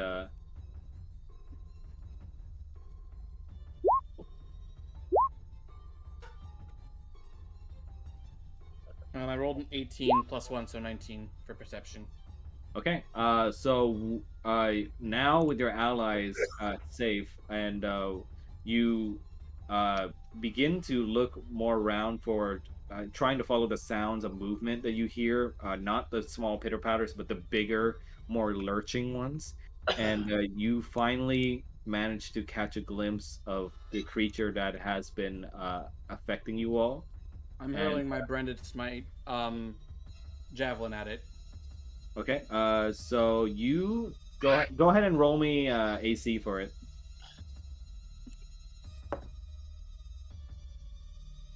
Um, 16 plus 8, so 24. Nice. So you toss your javelin into the darkness, and with the radiant damage buffing it, You hear a shriek as a creature appears to you all now, and from the darkness appears a giant spider queen. You see, it's not shown in the token, but you see she wears a headdress made of several different bones, and you see your javelin having pierced her hide, and she hisses at you and with her mandibles, and she just curses and says, "You bastard! How dare you harm the Queen Teotihuacan?" Darkness cannot abide within the light. And she's gonna take. Did you roll for damage for that too? Not yet, but Okay, go since ahead. I do get an extra attack, would I also get to roll it again after this one? Since it's also a returning javelin. Sure, yeah. I'm gonna roll the damage for this one first. So you see the javelin That's to purchase, 10, and then I still have to roll the 2d6 for the radiant. right for the radiant. So you deal initial 10 damage for the javelin hit, and then another 10 radiant. So and I'm she gonna takes roll 20 again. total damage. You see the radiant damage from the javelin seems to be having a really great effect on her. She's searing in pain as you see her the part where the javelin hit is boiling a bit. And rolling again to attack. Yeah, and you return the javelin to you by using the function on it that Arnie had taught you. 12 plus 8, so 20 to hit. Okay, go ahead and roll for damage. How do you bring it back? Yip yip.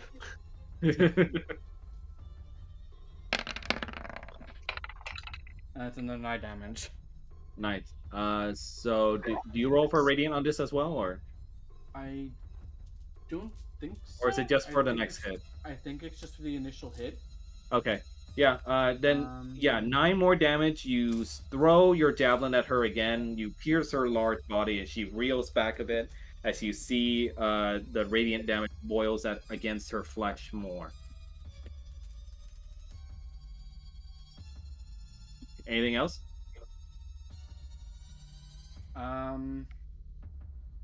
No, I'll just hit end of turn. So Okay. To... Paul. Paul is pissed and Yeah, just looks directly at the queen and fires magic missile. Okay. Yeah, I'd say you're able to do that because it doesn't take too much of a somatic thing in order to do it, and even while you're being webbed up, I'd say you're still able to do it. Yeah, you're gonna fire these 3 missiles at Teotihuacan. Go ahead and roll for damage on all 3 of them. Oh yeah.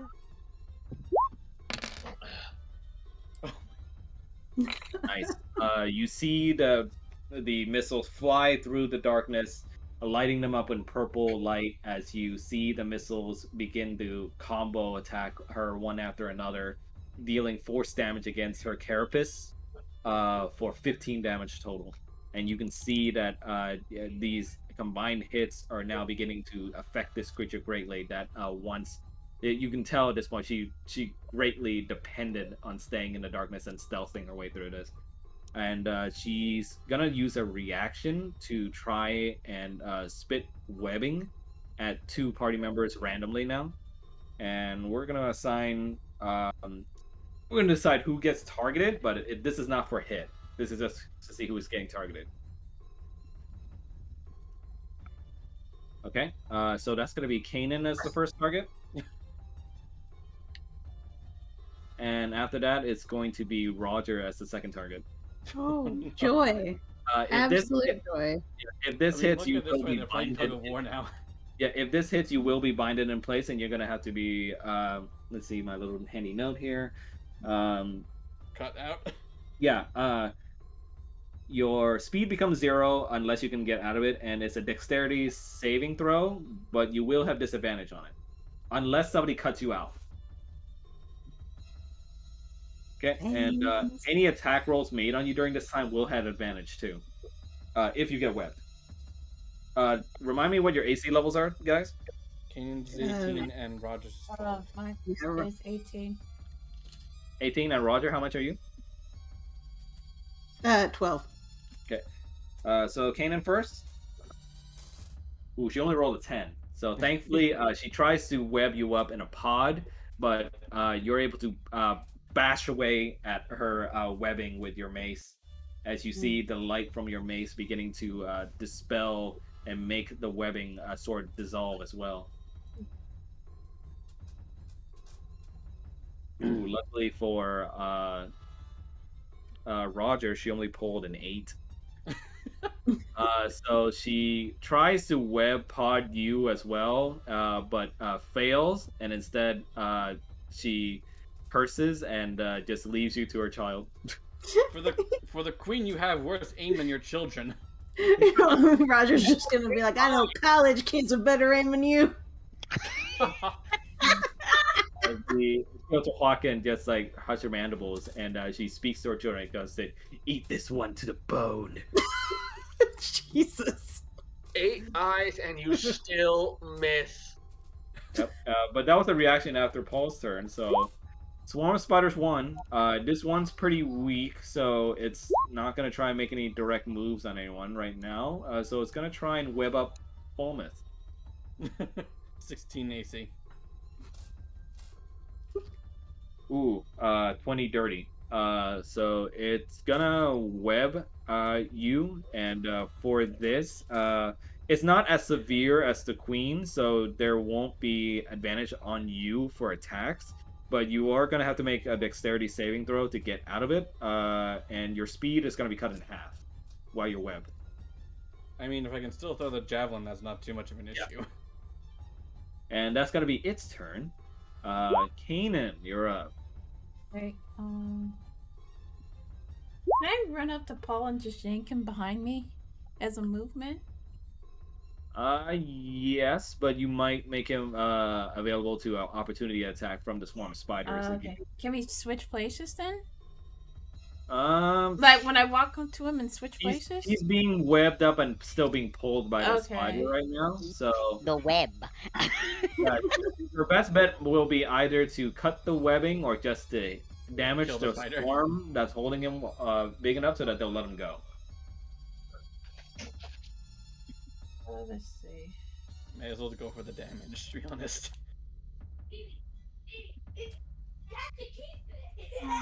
See, I was gonna try some, but he's webbed, so let me see. Where the hell is Jake? Ooh, That is a good Egg question. and blubber are functions of they're functions of 15. both Paul and of Roger, so if they feel they want to use them or not. Yep. I haven't really had a chance to do anything, so. Let the Roomba burn the webs. It's going to cast Sacred Flame on Swarm of Spiders 4. Okay, Sacred Flames. That doesn't require an attack roll, so it's just a dexterity save, if I remember right? Yeah, it just requires a dexterity save. Let me see what the dexterity is like on these little bad boys. They get a +1, so let's see. Oh, great. What's the save? 14. 14. Luckily, they rolled like shit, or AKA I did. Well, isn't it 15 now? Because it says on my sheet. Spell save 50. DC. Yeah, the thing is probably outdated. Okay. The description. Yeah, so luckily they rolled like shit anyway. They only rolled a 10. So you see your plume of like holy flames just descend from the heavens and just engulf this swarm of spiders in holy fire. And go ahead and roll for the radiant damage roll.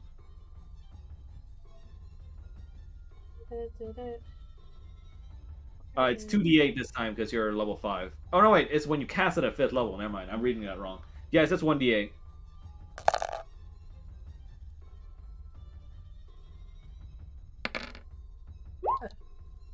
Nice. So the holy fires begin to burn away at the swarm, and you see they're busy, like literally being on fire, and the holy fire burns away at the webbing and releases Paul from their grasp as like the swarm of spiders begin to back off in reaction to the fire. And then he's gonna move here. Yeah, you can certainly do that. Yeah. Alright, and then I'll end my turn. Okay. Next up is Swarm of Spiders over here. It's gonna move into your space, Oh shit. and it's gonna make an attack roll against you. Assholes.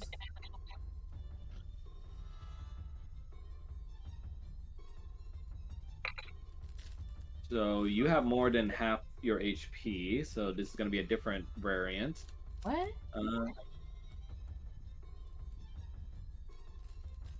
Ooh, they rolled 22, not nat. So it's gonna be 4d4's worth of piercing damage. Oh fuck it, I'm getting more d4s. I want the experience of rolling all this shit at the same time.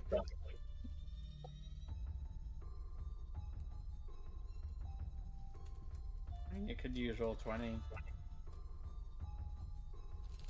as like a GM roll. What do you say? You could do a GM roll on roll 20. I think he just for, like, prefers that. to use the physical dice. Oh my clickety clacks.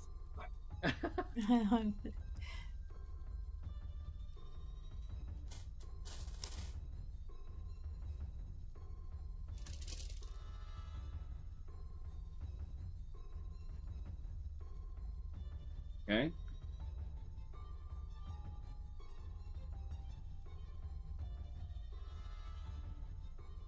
So the spiders begin like nipping away at you as you feel their bites on your body, and they deal you 12 damage. Well,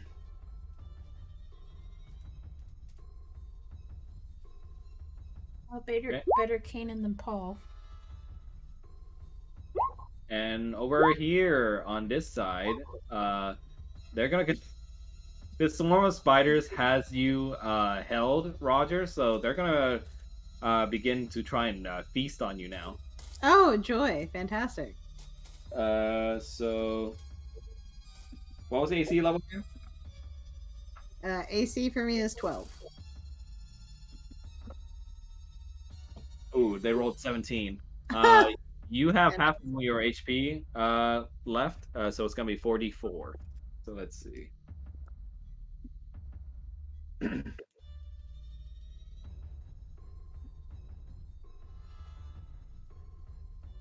That's gonna be 11 damage to you, Roger. Oh, fantastic. So temporary hit points are gone. Yeah, it burns through those first. Yeah, temporary hit points go first.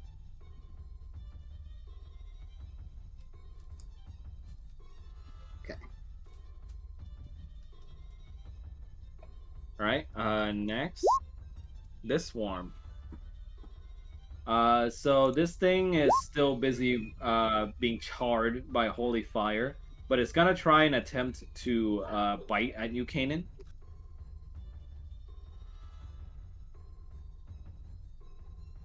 They rolled a 20, not nat again. So they're going to deal you. How much health are you at right now? 6. Okay. You still have more than half. So it's gonna be 4d4 again.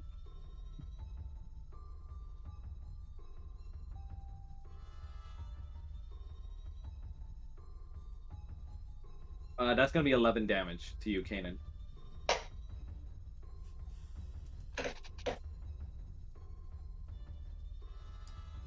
That temporary HP really helping to stave some of this off too. Good job, Paul. Roger, you're up. Oh, fantastic. Should have eaten more fish. So for this, I would just like to remind, as Drake reminded earlier, that Jake and Flubber are at your disposal. Mm-hmm. I was gonna say, okay, so am I like bound? Can I move at all? Like, I'd say for this, you can use your. I'd say for this particular instance, you can use your bonus action to command Jake to help you the fuck out. okay, all right. Well, that is what I'm going to do. Is just Jake. Can you think you could help me out here? At once, my master. Oh my god. You see from your bow, the orb comes to life again from the bow, and it starts just rolling around your body, wrapping it in flames, just enough to burn the webbing away from you. Okay, so You're free to take action now. all right. Well, the first thing that Roger's doing is getting the fuck away from the spider. Okay, go ahead. So he's moving over here, Okay, and it's gonna try and make an opportunity attack against you. okay. Ooh, unluckily they don't hit. All right. I love how you're always so down. They Just, don't. just oh, they didn't hit. Okay, and he is going to ready up his bow, Okay. and that's what he is going to do for this turn. Just Okay. Go. Let's see. Next, Swarm Spider's 4. It's gonna try and gang up on Kanan. Why is this thing here? Okay. Why can't I move it? So awkward. Yeah, it's gonna try and attack you, Kanan. Let's see. Ooh. Luckily for Kanan, the spiders try to leap at you and pounce and bite you, but you're able to dodge out of the way. Yay. And now that one full... Oh, no, not one full round yet. Victor, you're up. Alrighty. I am gonna make a mad dash toward this giant ass thing whose name I can't even pronounce.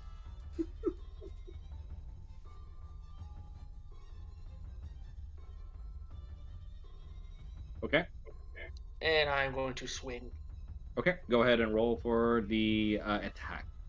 And I'm dropping my silver sword and changing my other one into a long sword. Okay. The new laptop has just been ordered. Huzzah! Alright. Yay.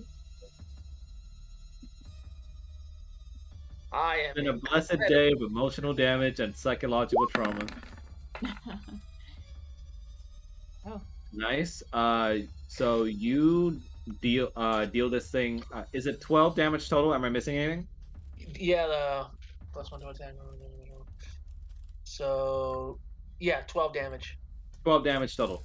You swing away at this thing, fueled by your anger that this thing tried to fuck with your head, and you slash away at one of her legs, and you deal her 12 damage. And I'm just gonna swing again. Go ahead.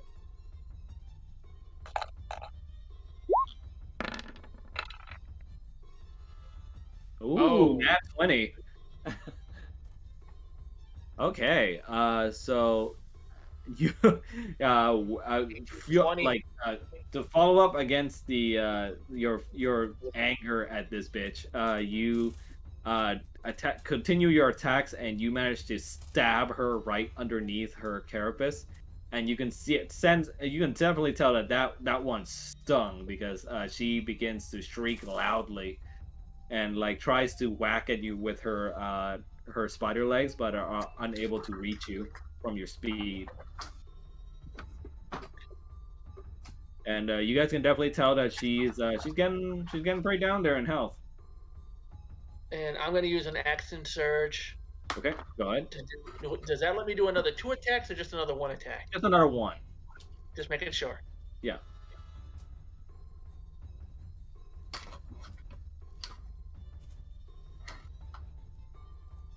Yeah, so that was what, 40 points of damage, or what? How much did I do there?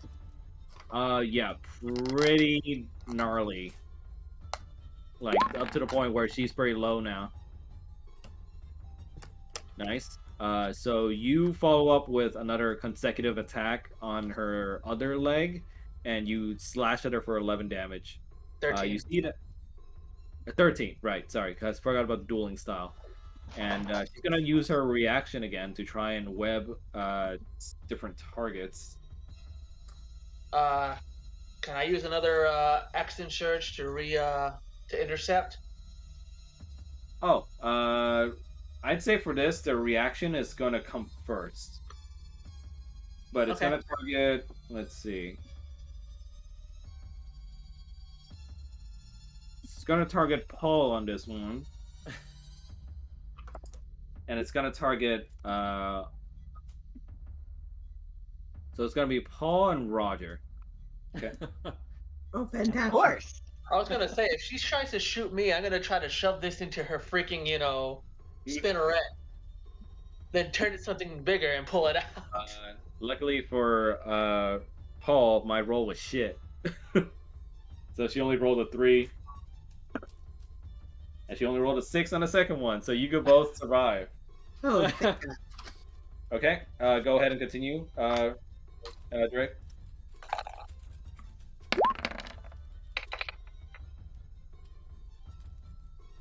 Another 11 points of damage. Nice. You slash at her again, this time dealing another blow, and you can feel that not only is she like down to her last, but she's getting pretty pissed. Finish it! I end my turn. Okay, Falmouth, you're up. Okay. Since I can't really move. Wait, what? Where'd that come from? Where'd what come from? There's like this weird random dice that just popped up on my screen. Okay.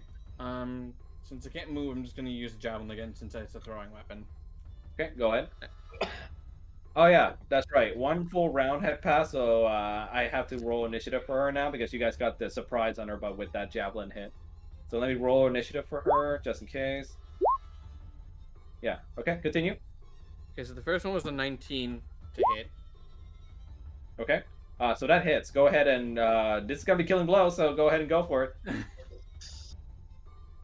it. Describe how you want to end this creature. He makes a bit of a flourish with the javelin first, like sort of like swinging in his hand, and then leans back and throws it, even as his legs are just rooted to the ground. Okay. So you toss your javelin into this spider queen, and you see it travels this time straight through her mandible and out the other side of her head. And she would scream, but she's unable to do so, and she just curls over, and you see her do the spider thing where it like twitches a little bit before like curling up and dying. So 6 damage. Yep, that's dead.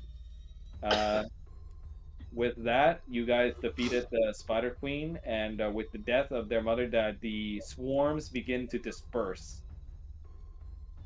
I've noticed I'm very good at getting it there, but not quite sealing the deal. Hey, in the interest of teamwork, that matters too. Don't worry, there's plenty of guys have that problem. Right, where are you, Paul? That was Roger. And you guys are victorious against Teotihuacan. Good job. Where's that victory music? And Fallen's just gonna use his dagger in his bag. And Fallen's just gonna use the dagger in his bag to just like cut himself out of the web. Nice. I stab it again for good measure, and then I'm gonna make my way over to Irene. Yeah, you see with the death of the Spider Queen, Irina just falls to her feet, panting heavily, the tears still looking kind of fresh on her face. She wipes away at them, You but forgot to delete spiders. what do you say? Forgot to delete a swarm of spiders. Where you? Oh yeah. You It's stab it fine. up. They're party members now. It's fine. Don't worry about it. Yep, it's one of us. Say hello to Spiders, man. One Yeah, of us. One of us. Google, Google. Yeah, you see Irina just sort of like just at a loss for words, just looking like she's 1,000 yards there right now, just sitting there, just unable to even speak of what she saw and what the spider had shown her. I put a hand on her shoulder. It wasn't real. She opens her mouth to try and respond in her usual manner, but It wasn't real. she just falls silent and just nods. While that's going on, Kanan is going to cast Cure Wounds on himself. Okay. Go ahead and roll for it.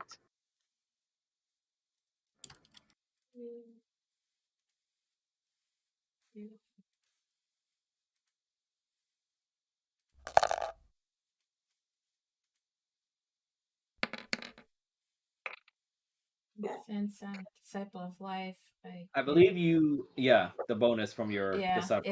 it's 2 plus 1. Nice. So It's a level 1, right? So it's a +3. that's +3. Okay, so that'll be 10 HP recovered total. Nice. Good job, team. Grace, no, go away.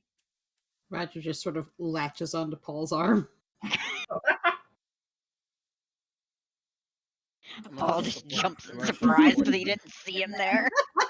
Emotional support human. Yep, emotional support human. Once I'm sure that Irina's okay, I go back and I start wailing on the spider again. So Irina slowly gets on her feet and she sort of holds her hand to her other arm and she says, "So what did that thing show you all?"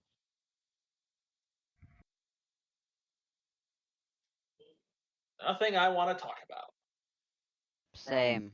I don't think anyone wants to talk about that.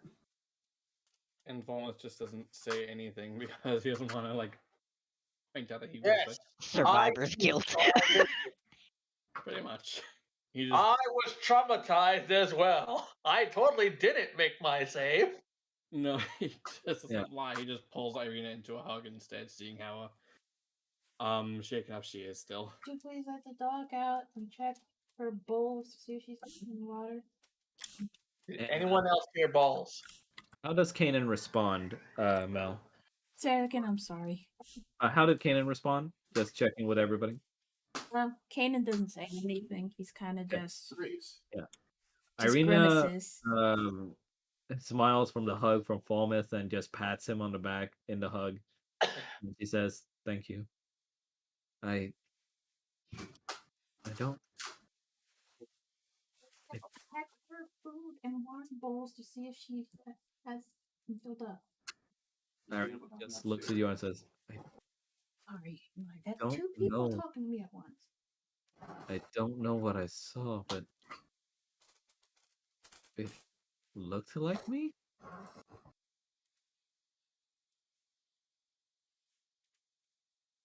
Hazy now, but whatever I saw, it made me feel sick, and I just kept sobbing.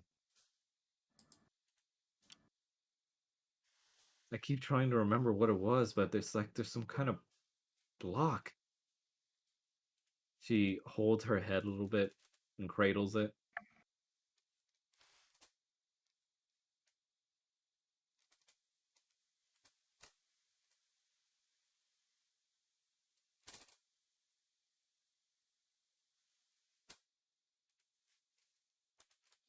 Going on, Kanan is going down here.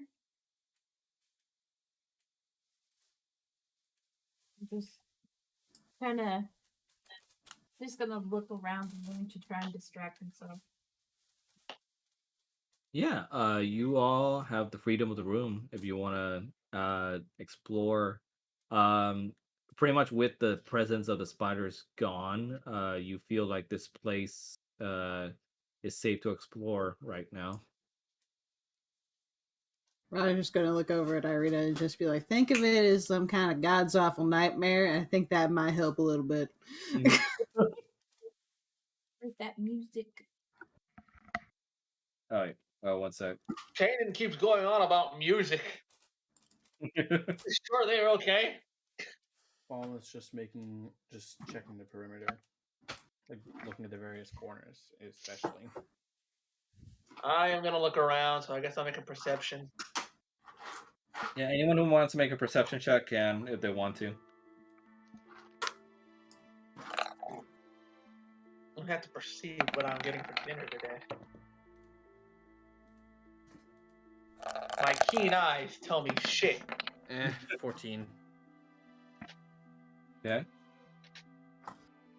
So Kanan, from you looking around the room, you definitely notice the double door entrance here. But as you looked around, you also noticed that there's another entrance over here as well. Do you guys see my ping? Yes. I saw what you clipped. Just making sure. We saw the Like there's- ping since you're not using no ping. Looks like there's 2 ways to go.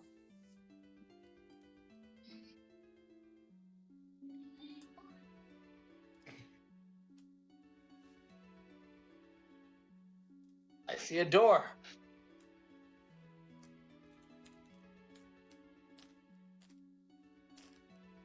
I was Which way just shall gonna we lean go? over to Paul and just be like, remind me to hug the chickens when we get back. One day you're gonna have to tell me about these chickens. Paul just looks at Roger, suddenly offended. What did they do to the chickens? Emotional support chickens. Didn't do nothing to the chickens. Okay, I'm looking back. Okay, see, now I kind of want to know. We got chickens. As food? Paul just stares at Victor. Our food. It is a known fact. Not all chickens. You see Jake begin to shake in your bow a little bit, Roger, as he asks you, said, "Master, are you hurt?" Yeah, a little bit. Do you require me to warm up your pockets? Roger's just gonna stand there holding his bow looking confused. I'm sorry, what did you just offer? Jake just said, "Warm your pockets." Is that not a thing that comforts mortals? I suppose it does, but I'm alright. Don't worry about it. I look at my cage. Well, Somebody's Yeah. Meanwhile, you just see Paul. Like you wouldn't even really feel anything until you finally notice it. But Flubber's basically been like sliding around your body and cleaning up like the excess spider shit on you. that sounds nastier than it is. You know the sound effect that you hear like when Gary moves in SpongeBob? That's the only pretty thing much. I can hear. Like every Pretty single time Flubber's moving around. Yeah, I it's pretty don't much that. like that. That ain't right. Flubber just listens to you and goes like, "Oh, I'm sorry, Master. Is this a bad time?" No, you might as well finish up. You've already started. Just a little Paul's just gonna stare at Flubber, hold up his hand, and just cast prestidigitation. All the filth disappear from you as you see Flubber stop a little bit. And he deflates a little and he goes, "Oh." I was gonna say let the elemental do its job. That's the happiest I've ever seen it. Flubber just kind of states that it is only natural that my master should be so powerful as to clean himself. Oh my god. I shall just return to my post. Why do I feel like this thing's thinking you're wiping your own ass for him? And you see the Flubber just kind of retreats out and resigns back into your whip sword. I think you hurt his feelings. Let the damn thing clean somebody. Paul's just like, he can help me cook later. I feel horrible for this thing already, and Oh, I can picture just sit it on Irina's head. it just has like one job, and you just took that away from me. It has a better job. It's like that's like if I told my Roomba not to clean. It's like, what is the purpose? What is my purpose? Well, don't clean the floors, but then what do I do? So yeah, after Jake and Flubber try to make their display to their owners, what does the group want to do now? Okay, we got 2 doors we can check. We got one up north here and one down south where Mel is. Yep. Anyone got a preference? Also, is anyone significantly still injured? I mean, I'm down like 6 hit points.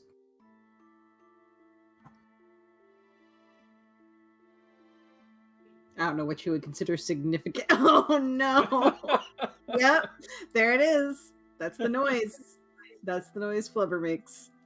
But yes, 2 roads are available to your group. The one to the north or the one to the south?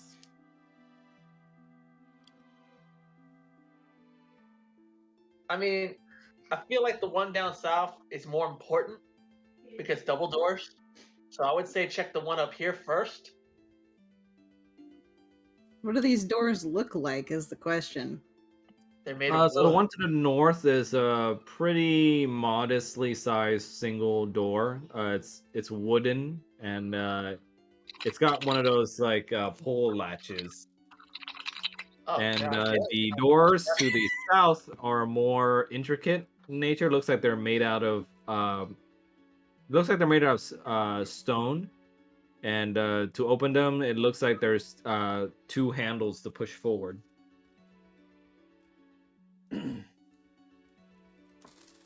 Yeah, I think checking out the north one might be the best idea before moving on. Bomb is gonna push the door open for the north. Okay. ready. So you're opening the door, right? Yeah. Okay. Let me go ahead and open that door.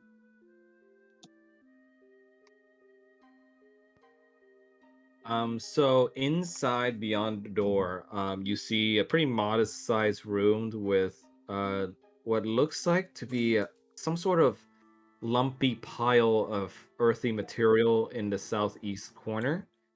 A glazed flask resting on a small shelf, and in the northwest and northeast corners are 2 more shelves in which rests small urns and a thin stone cylinder.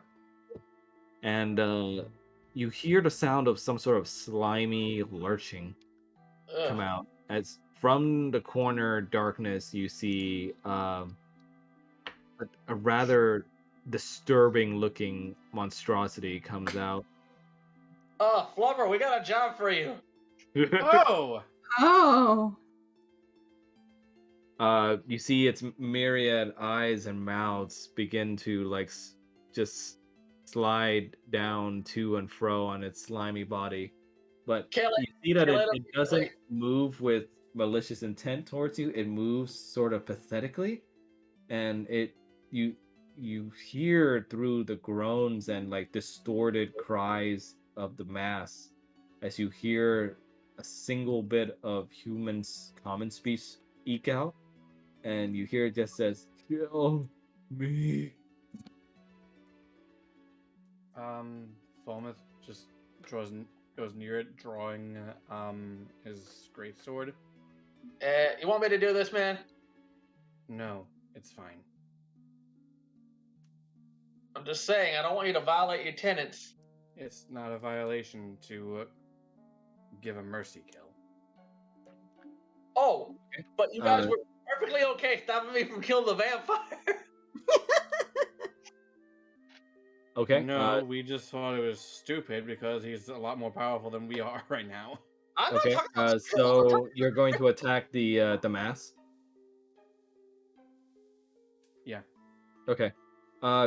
Yeah, you slash your blade down across it, and you hear it give out one last gasp of air and breath as the distorted voices begin to mellow out, as you see the mass begin to like puddle down back into just steaming, strange, red-looking liquid as you hear it. Ika, thank you. It let out a wet fart and died. And you see what is left behind of the mass is a myriad broken crimson-looking shards.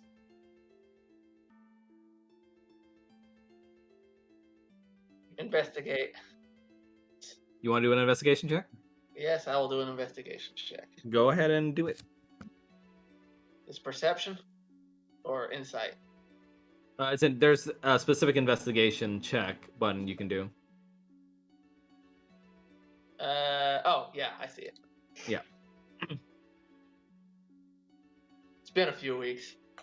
Everything okay in there? Don't come in here.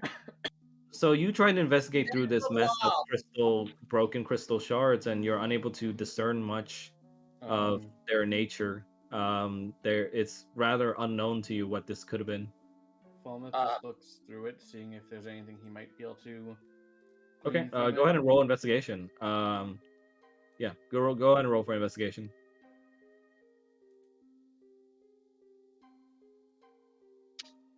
Like I said, don't come in here, but do send in Flubber. Not 18. Well, don't have an intelligence You- model. So Flubber.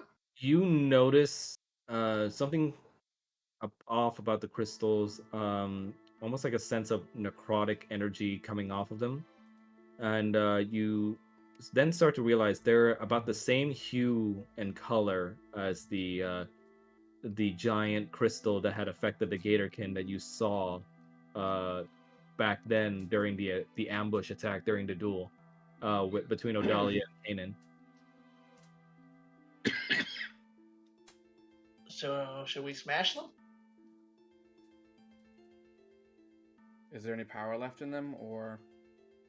You sense traces of necrotic energy, but in their current shattered state, you don't sense that they're going to be of use to anyone right now.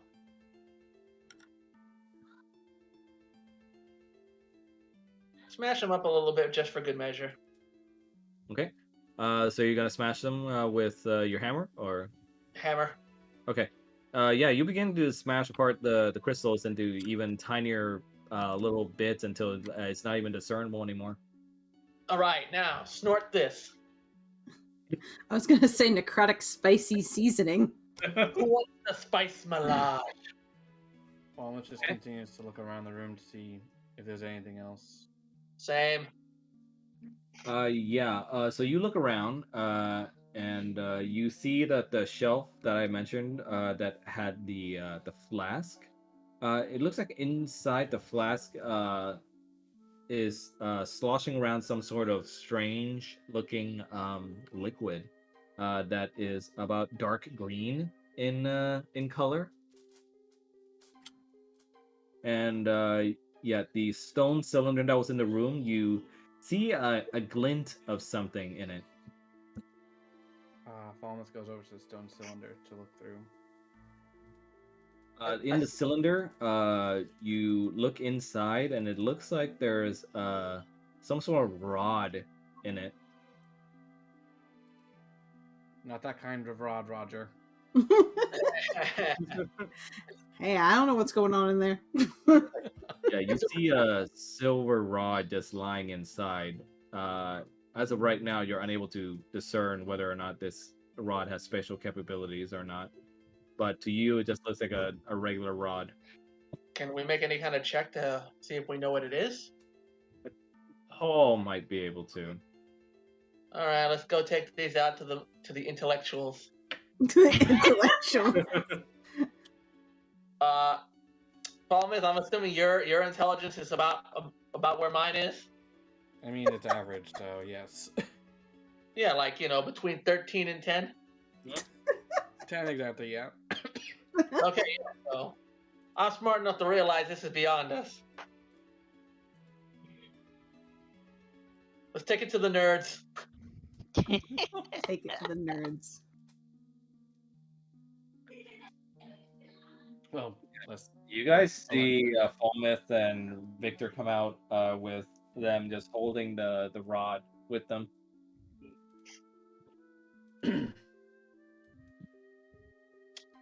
No, we took the vial too, right? You took the what? The vial of weird liquid. The flask? Yeah. I don't think I remember one of you saying you grabbed it. Did you? Yeah, no, I'll grab that before we leave. Okay, yeah. Then you have the flask with you as well. You can put a bottle of mysterious liquid in your Flask of inventory. liquid. All right.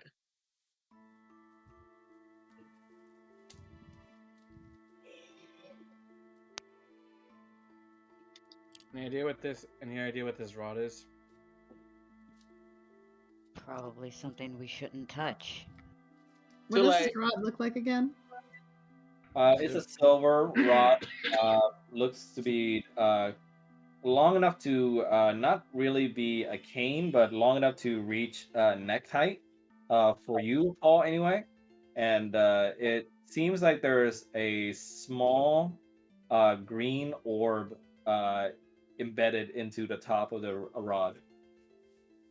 Kind of What like kind a of check scepter. would this be? This will be an Arcana check. Roger's just like, looks like a halfling stripper pole. I don't know what. It's a pimp cane. So unfortunately, from the initial Arcana check you do right now, anyway, you're unable to discern what the deeper layers of magic that this rod might hold. To you, right now, it just looks like a regular rod. I Congrats, pull we out. found a stick. I pull out the flask. All right. Tear yourself away from the pimp cane and see if you can tell me what this is. Another Arcana check, or? That would be a medicine check, and for that, I believe in your group, Kanan had the highest. Kanan! Where you at? You mind checking something out for me? And slowly turns his head back towards the group and slowly walks towards them. Okay, he's pissed. Paul, you give it to her. What am I looking at? I pass her the flask. So Kanan, you see right in front of you the flask that they pass. It's a flask of rather dark-looking green liquid in it. You can make a medicine check if you want to discern what kind of liquid you're looking at. Also, FYI, I don't want this getting out to the arena, but we saw some pretty weird shit in the other room. Yeah, I'd say that's enough to discern what this is. So from your experience as a man of medicine, but also of merchant business, you notice that it's a potion of giant strength. Ooh, Oh. nice. Kanan looks at the flask, kind of holds it up to his face, kind of swirls it around, and his eyes pop up a little bit, and he's like, potion of giant strength. That's what we're looking at. Yep. He hands it back Seriously? to Paul and walks back to the door. Yep. With that discernment, you guys now know that this is a potion of giant strength. When you drink it, your strength score Goes up by changes for 1 +2. hour. Victor, so you're saying that if I drink this, I'll be roided out like Bane. Oops. Who's Bane? He's this guy I used to know. He broke some rich socialites back one day. He was so hopped up. Paul's gonna look between Falmouth and Victor and just be like, Yeah. "Do you guys want to fight for it?" No, I'm fine. So this, I'm gonna say for this particular giant strength potion, your strength will become 21 the minute you drink it. That's barely an increase in my case, so nah. I mean, I have Oh. 20 strength. It's barely an even Okay, increase. I'll take that shit. Okay. So you can change the name of the item now to potion of giant strength. All right, hold on real quick. I will take this unless anyone else wants it. I mean, that's a hill giants thing, so. Actually, Irina just strength. follows behind, still looking pretty confused about what she saw, but she says, I'm not much for the brute force, so... That might kind of be the point, though. You might need it one day. I think that goes better to you, meathead. Just gonna let that one go. And I follow after. And Kanan, for discerning that potion, I'm gonna say you get an inspiration. Please. All right. There's inspirational music playing in the background. You okay, So by the you way, Mom? found. You okay, Can't believe Mel? Mel is dead. Huh? Oh, You yeah, okay, I'm by the way, fine. Mom? Yep. Okay. Okay. So your group now gathers at the south entrance that you saw earlier with the double doors. Like, I'm All fine, that but Kanan trouble with- isn't. All that trouble, and we found a potion and a stripper pole. What'd you Yes. say, Mom, about Kanan? I said, like, I'm fine, but Kanan isn't. Oh, I see. Okay. Ah. She's method acting. Yeah, Irina notices Kanan being especially quiet, just like she was, and Irina just calls out and says, "Kanan, you all right?" Kanan kind of just silently looks back at her and just gives her a slow nod, and then turns back to the door. But he doesn't say anything. Insight check. Are you doing an insight check? Yeah. Okay. Seriously. So for this insight check, you see that Kanan is clearly troubled, and you see that he very clearly doesn't want to like divulge any more than what's already been ripped out of his mind by Spider Queen. Muttering to myself, oh yeah, he's lying. Okay. So do you guys go through the door? Open. Yeah, me. Yeah. Oh, Falmouth. Let's get this door open. Sure. Okay. So together you two push open the door easily. Let We me should- go ahead and get that It for you goes right guys. back. And with the door ajar now, you hear voices in the distance. Go ahead and roll for perception, Falmouth and Victor. 15. Okay, then Victor. Remember, you get a advantage on this. Yeah, I was Not actually advantage, but you get a +2, I think, from your thing. I was just looking. Yeah.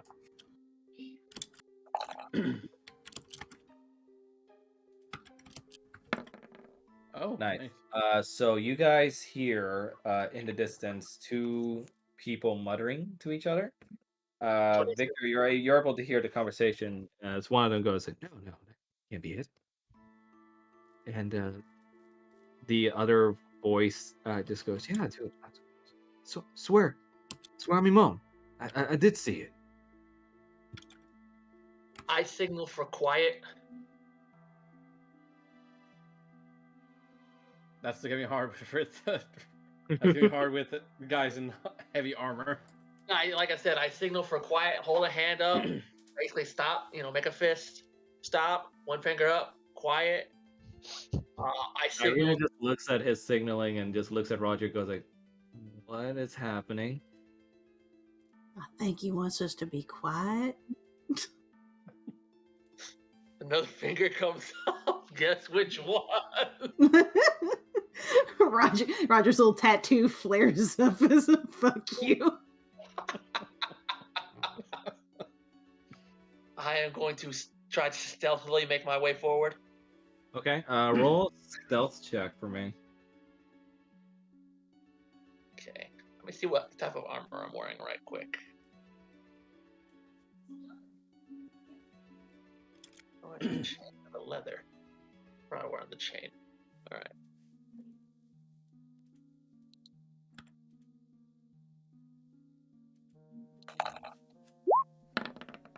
Oh no. Oh, Oh fuck. that Oh, one. that's beautiful. You take a step forward to try and sneakily make your way through the voices from these people you're hearing, and you step crunch right on a loud ass twig. and What's up? What's going on here? immediately you set off the attention of the two voices, and they go say, Who goes say? Fuck, move forward. What you What say? do I? okay, you see two sentrymen, both of them. Let's see. I turn the cane back into a cane, so I look like I do not have really any weapons, and I'm just holding it up and like You trying to be as see, non-threatening as possible. you see two bullywogs of bigger size than the one around the entrance. Oh shit! It's And about the first one sees you and just says, "Oh fuck, intruders!" Yeah. And I was you, waiting for that. and you see him like go for the little horn in his waist, and he begins sounding it loudly. I attack him quickly. Okay. Unfortunately, you're unable to get in there in time before he sounds the alarm, but you can go ahead and still make the attack on him.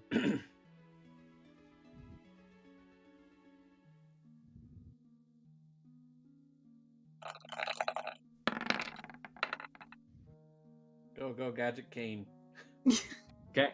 So you're able to slash at this bullywug, and you kill him in one swing, but unfortunately his work left its mark as the nearby enemies begin to converge on your location, as you hear a lot of hissing in the background between these halls.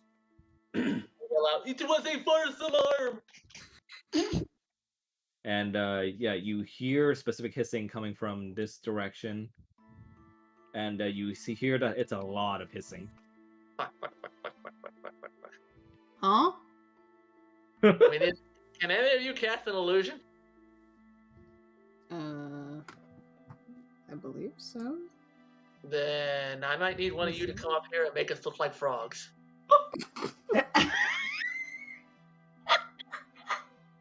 The other one's still alive. Oh, I'm gonna deal with him.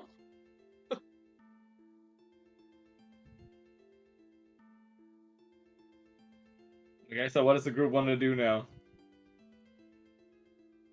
I can't do illusion. I can only do like phantasmal force, but it only affects one creature. So I don't think that's gonna work. Can Paul go for persuasion on this frog that's left over? Unfortunately, I think Drake just killed it. Victor. I told you. So he swings down, and a bloody pulp. The bullywug is dead. All right, I got another plan. You just killed the other plan. No, what we do is we prop him up, make him look like he's alive, cover the wounds. They're covered in blood. You practically lopped its head off. I'm sorry, you wanting to use it like a meat puppet? Is that what you're telling me? No, I want a weekend at Bernie's this. Okay. So what is happening right now? TikTok, Our man. GM is confused. All right, folks, what we doing? Yeah, you hear the snakes coming to your location. You got to think of something. Okay. We could offer Victor as a tribute. Fuck you. Work. You would be considered unworthy. That won't work. Just wait for them to pass or whatever, and we'll wait and try to kill them. Or we fall back into the spider's lair. Yeah, fall back sounds like a good plan. I mean, you could go for intimidation, stick them bodies out front, and put your next on the door. That's an option. Oh, fuck you! What? I'm just saying. Is the group's plan to hide right now back in the lair? We should probably hide the bodies too, considering. Oh, you don't think they'll notice the trail of blood being dragged off? This is some hitman Not shit. Not if we lift it off the ground and it doesn't leave a trail.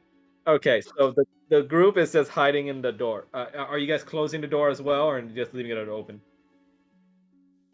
I think we're Close the closing. door. Close Yeah, it. we're gonna close the door and ready up for these bitches to come through the door, I guess. I'll say Ready as some, soon as, ready some actions. That Mm, way, they- when Same they- out?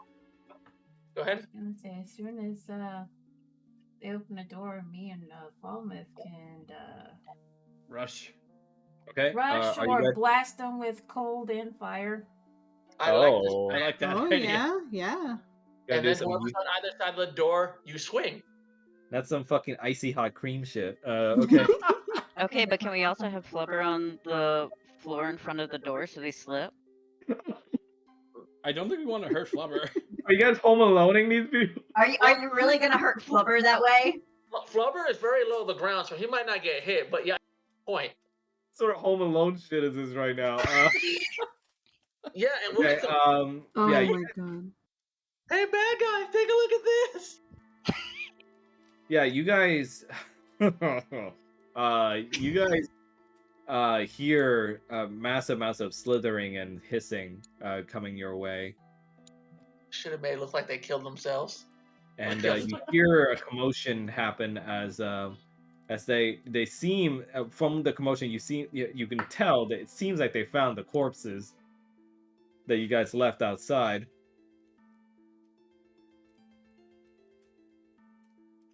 And Hang on here. Who killed them? yeah, you see lots of hissing, and one of them, a very authoritative voice, goes like, "Who is responsible for this?" What do they say? And you hear a female voice reply, said that unknown, maybe intruders. And you hear the authoritative voice says, "You two were supposed to be on patrol. Why are these worthless bullymongs here?" And you see a male voice replies, says that we were Getting jiggy with it. preoccupied. Were they getting jiggy with it? I think so. Roll me an insight check. Okay. All right, I will. Oh my god! Oh my. Yeah, that's enough. They were very clearly. They were 21 insight. They were very clearly fucking. Oh my god. It's got a lot more interesting. Kanan just kind of rolls his eyes. And the authoritative voice says, "Inspect the spider's room. Maybe her playing with her food again." Kanan's about to ready to blast a fire And, breath as soon as they open the door. Yeah, Same you with Falmouth, hear I the use authoritative cold voice breath. fade away as you hear slithering and hissing continue as you hear them getting closer to the door. And the female voice says, "Told you they'd find out." And the male voice says, "Perhaps it wasn't not for your screaming." Wow. And you hear them very clearly at the doorstep now. So what is your readied action right now? We are ready to cold use our breath weapons. breath weapons. Ready. Okay. So Okay. yeah, you guys see the door slowly being pulled out, and you see right away two Yuan-Tis, one female, one male. Their eyes widen as they see you, and your ready to actions go off. And Last thing I hear is, hope it was worth it. in a spectacle of like crimson and azure, ice and fire, you guys just unload on these guys. You freeze them in place, but at the same time you also burn them in their steps. And go ahead and roll for the damages. Roll the rolled a 5 and a 6, so 11 cold damage. Okay, and Mel? What do I? Oh, d6 damage. Yep. Yeah. Okay.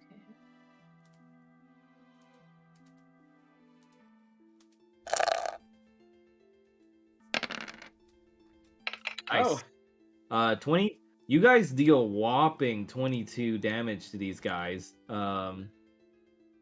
As they're singed and frozen at the same time and taken aback by your surprise attack.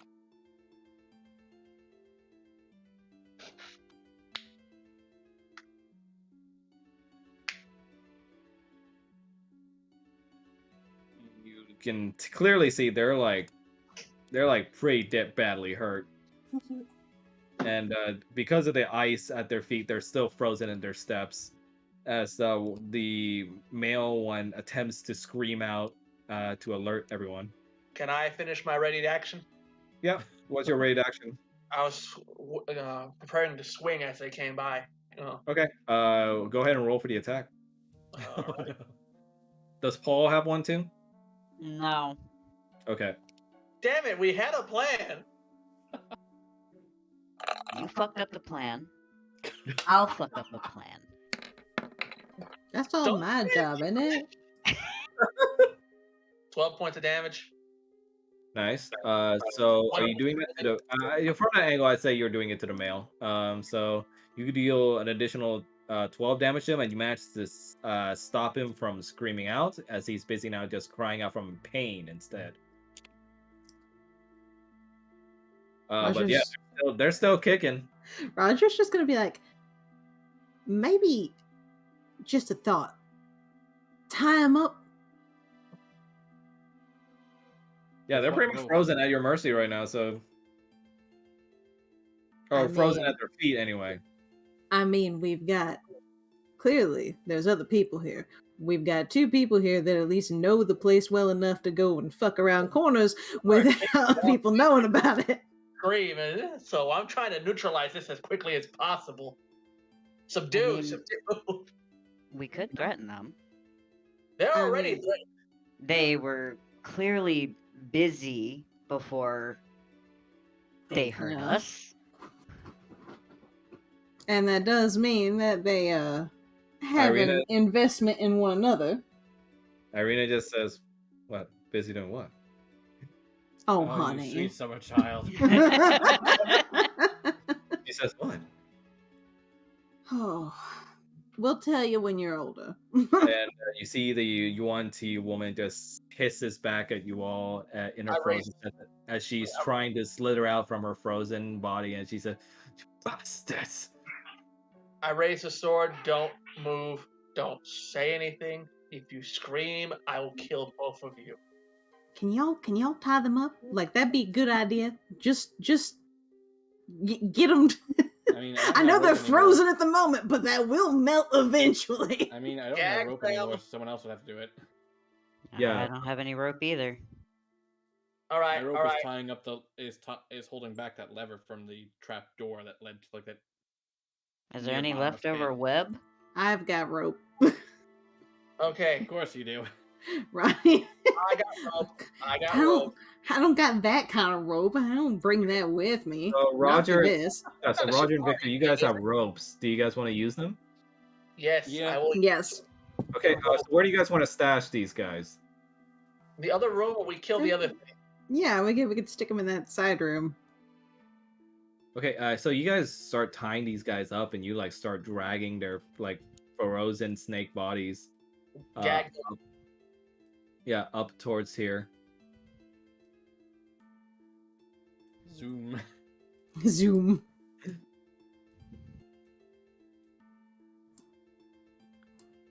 And you see the Yuan-Ti looks over in Kanan's general direction and like spits at his feet. Well, Kanan grabs him by the throat and bares his fangs. Try that again. And you see him hissing at you to the point where you see his slithering snake tongue like curling at you. Now look, you 2 might want to play nice. You're at a disadvantage at the moment. Literally. Somebody watch the door over here. Who are we gonna have watching this door in case something else comes in? Irina just steps forward and says that I can help out. Okay, cool. You guys, I guess, deal with that crap. I'll stay down here with her. So, let's make this simple. If you don't cause any trouble, we might make it so that you two can stay involved with each other, which your superior doesn't seem to be too keen about. The male Yuan-Ti hisses and just says, He shall kill us, regardless if we help the intruders. Not if he's dead, but that's another story. And not just not if he's dead, but I mean not if he doesn't know you helped us. Just saying.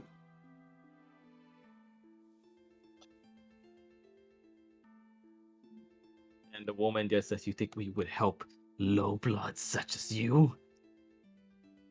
Let's see. We have 2 dragons versus 2 snakes. What's that going to help? You see her try and thrash about and lunge at you, but she's still frozen and tied up.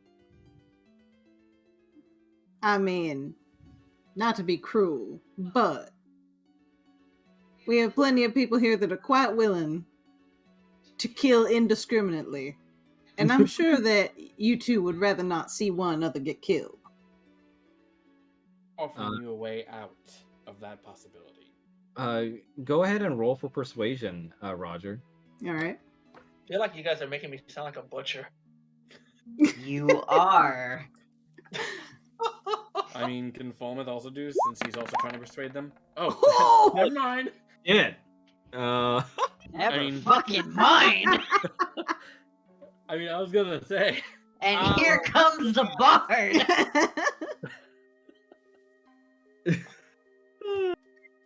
I love this game. They look at each other with fondness that they usually don't show, that you don't see in Yuan-Tis usually, as they look at you all in disdain, but they begrudgingly know their situation and just says, "What is it you want?" We just need to know what's up ahead that we're going to have to deal with.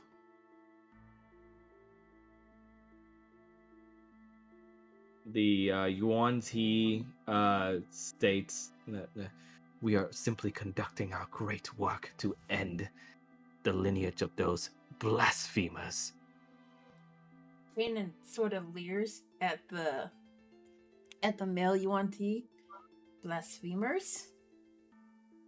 he says, Our Those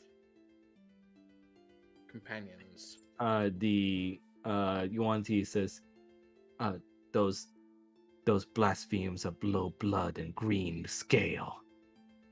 And brown and white. Kanan sort of doesn't like the sound of his tone. And he Roger's gonna be like, just go ahead.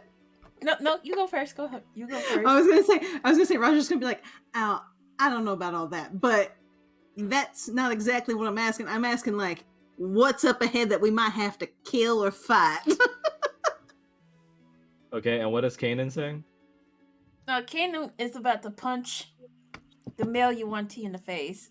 Because okay. he's about to. Okay. It's clear they're talking about the Gatorkin, and that kind of struck a nerve with them. Go ahead and roll 1d8 bludgeoning. I said about to, not going like. Oh, okay. Are you? Yeah, just, like he's like raising a fit, like raising a fist. You know, he's pulling the shakes his head. Yeah. Okay. You see the Yuan-Ti flinch a little, but he like hisses his tongue at you again. And he hisses right back. Completely and the Yuan-Ti woman says that all you will find is death. Our leaders are working now to revive our great god. Okay. All right. Now maybe this isn't coming across correctly. Maybe this ain't clear. I'm asking about the kind of people you are working with down there. Is there more of you? Who was it that you were talking to on the other side of the door? The Yuan-Ti continues that the one we spoke to is our leader. Uh-huh. And what are they? Who are they? They're only the highest rank of us Yuan-Ti. He stands above us in his purest form. Only he is worthy of reviving the great Tamoa Khan. Okay. Falmouth, you got any questions here? No, I think I'm more or less satisfied with you letting you lead since you got that 27. The male one continues as if once they finish their weapon, those greenbacks will be of no use to us anymore. Kanan Now, how just does this weapon work? punches him like non-lethal damage. Okay. You sock him across the face and he like tries to snap his fangs at you.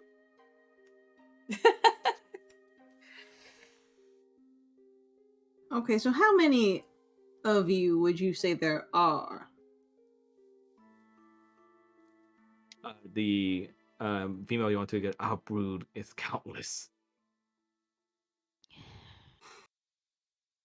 What they mean is they can't count. They don't teach you precision, do they? Speak plainly, Snake. The male Yuan-Ti just hisses at Kanan and just says that you will find a great number of us below. You will never make it out alive. All right, now when you say a great number, I don't know how Like high you that. snakes can count. More than us? The female smiles in a cocky manner and just says, a great many more. All right. So there's an army of snake people down there. And you're trying to bring back some kind of god. And your leader's one of you, I assume. You hear Jake chime in to what you're saying and says that if they're trying to revive our great leader Tamoa Khan, that will require a massive amount of life. Oh, so So- kill everybody for us. Well, from the sound of that, that means that most of your army is going to use as a sacrifice. You see the male Yuan-Ti laughs.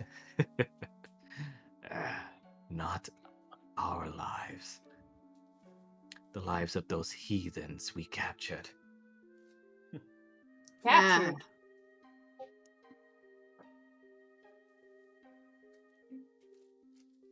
He continues by smirking at you and saying that we have captured a great many for our purpose, and we disposed of those who are unworthy to become lifeblood for our new god. Where are they kept? You see them starting to get a little bit hesitant to tell you that information now. They're starting to like reel back a bit. Can I use my forceful presence? Yeah, you can go ahead. Okay. You want to make a persuasion roll with the Let's see. Yeah, I think it's a persuasion with advantage, right? Yeah, it can be either intimidation or persuasion. Oh, okay, so which one do you want to do? Persuasion. Okay, go ahead and roll for that with advantage.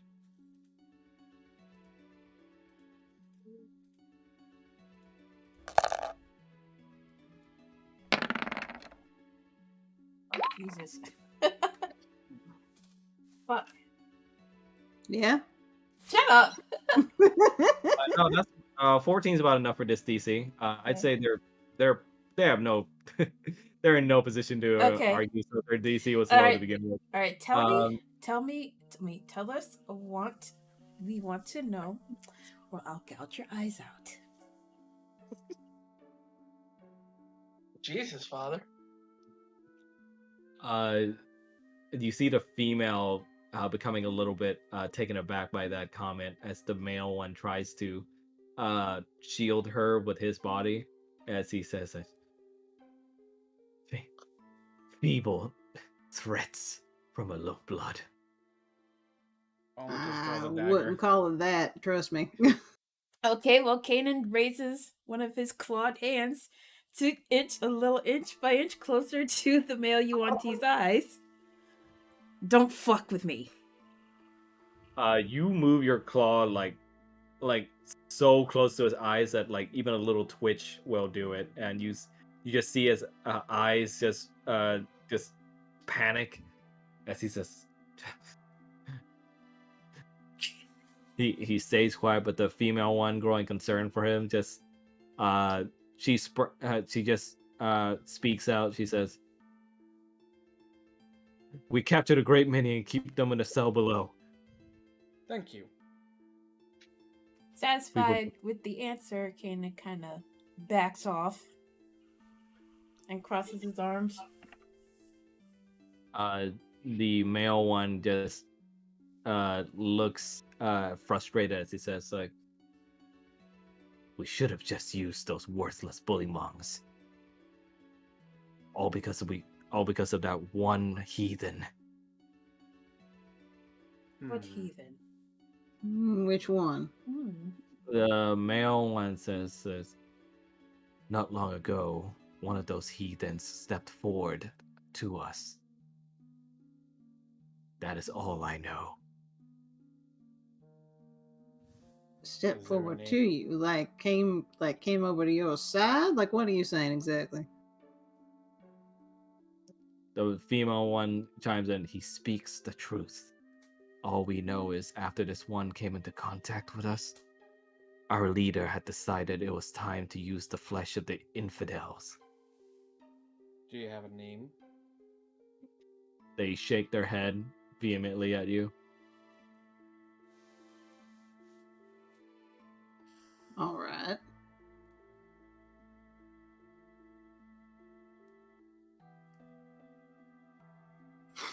Anybody else got Well. anything to ask? That's what I was about to say.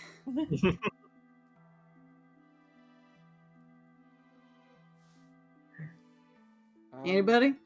No. Not there, so The male one says, "Now release us." Kanan kind of just looks down, kind of pondering. Odalia would have wanted me to kill you. I was going to say, you wanted us to release you? That wasn't what I was planning on at all. I was going to say, put a gag in their mouth and we'll just leave them in this little storeroom here. They're tied up. They ain't going nowhere. The male one hears you mentioning Odalia and just says, "What care have I for one of your low blood friends?" Oh, boy. Can You I kill really him? shouldn't talk like that in front of him. Okay, well, Kanan is going to. Smack him. Now he's gonna backhand him. Just backhand slap him? Yeah, just backhand him. Okay, you immediately just backhand slap him across the face as he falls back against his mistress as she hisses at you and says, "Stop this." Tell him to shut up. I'm done. And then he kind of just. Let's see. What can we use to gag them with, just so they don't scream for help? I think I still have like some clothes, like some of the clothes I got for shredding up for spell stuff. So could use pieces of that, like the sleeves or something. Just gag them with that. Gag them until we are finished, and then. Kanan gently pushes Falmouth out the way so he can just eat.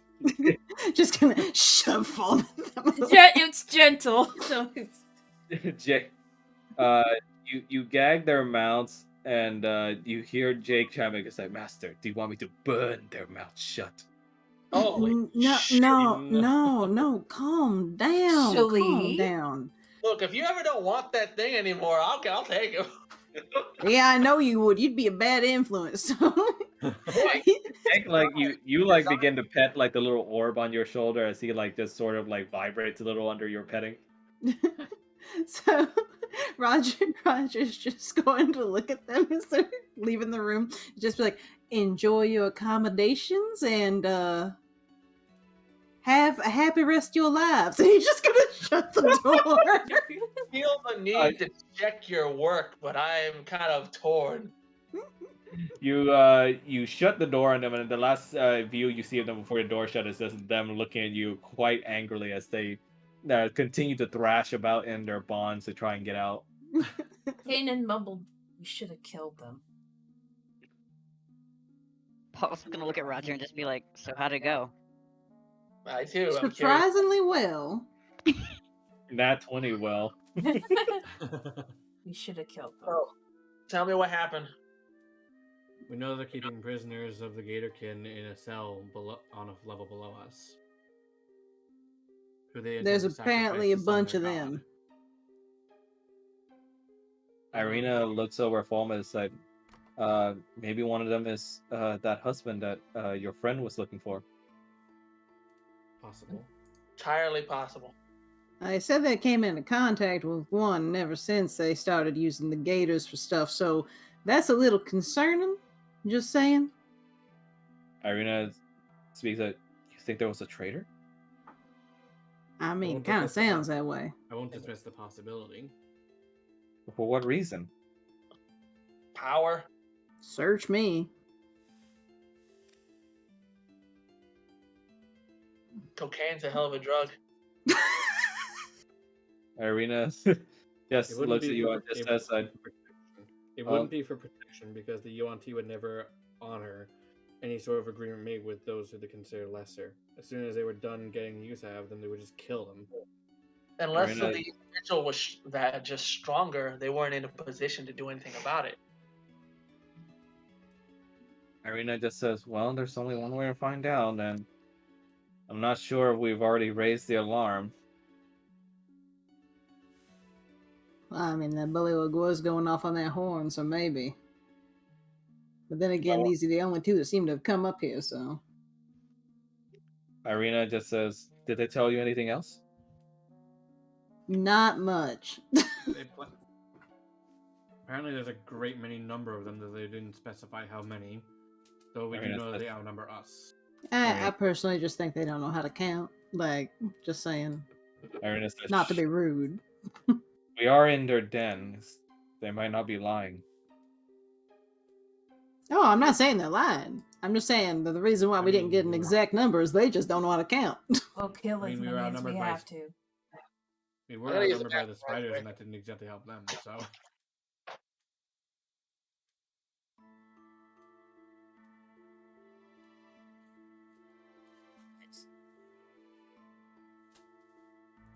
Where should we go? Well, the bullywugs were guarding the corridor off to our character's left. So... There's something at the end of the hall.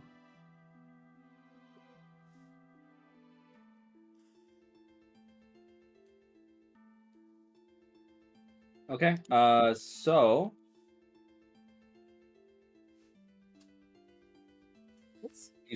You see Irina moving along with you all.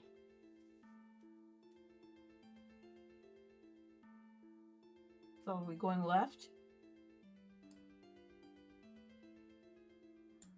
I don't know which way you guys want to go. I mean, that's the way the bullywugs were guarding, right?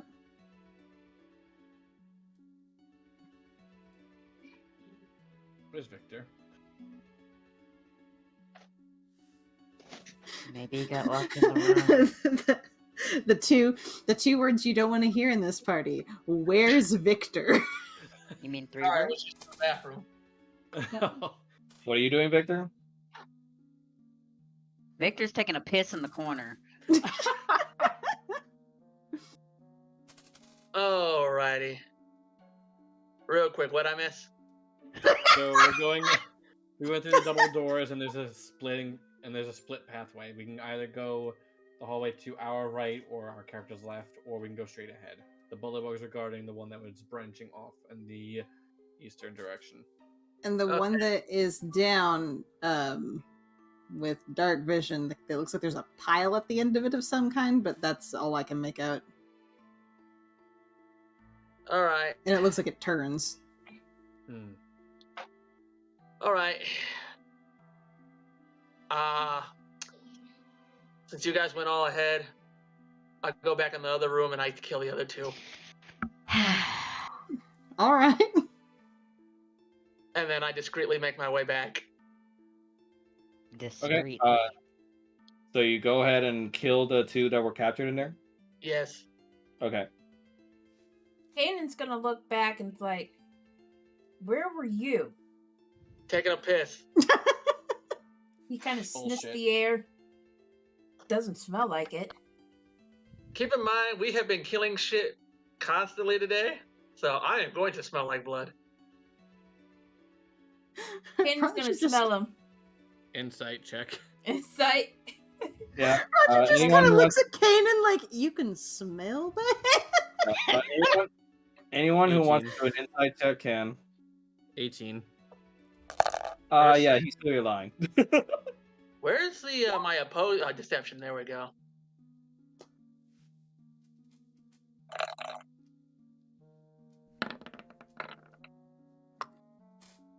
Yeah, you definitely see that he's lying. Kanan kind of gives him the stink eye. And he's like, what did you do? Murder them, obviously. You know damn well what I did. Why? All that trouble we went through. You really think they weren't gonna get out? Did you at least get the rope? That's what you're concerned with. I'm just being practical. I can't undo the Yes, fact that you went I and killed him. Rope. All right. We will discuss this never.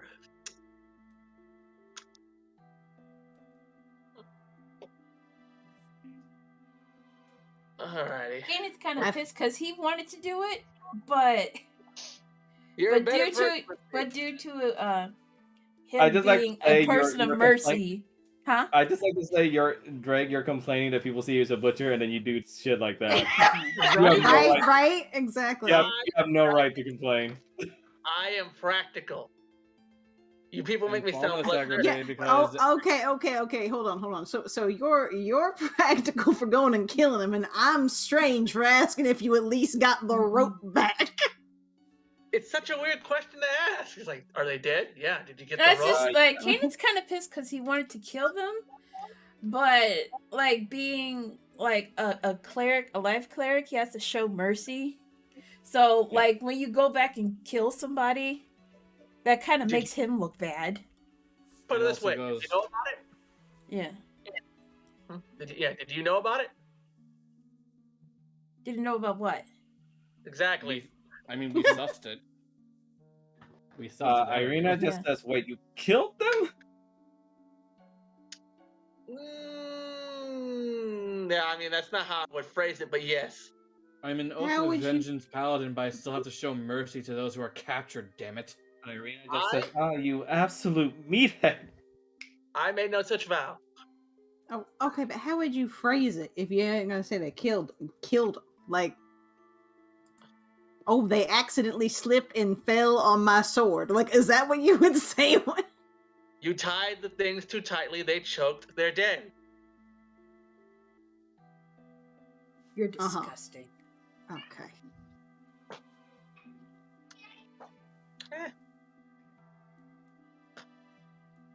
As long as it keeps everyone else alive, I can live with it. Oh, you coming? Yep.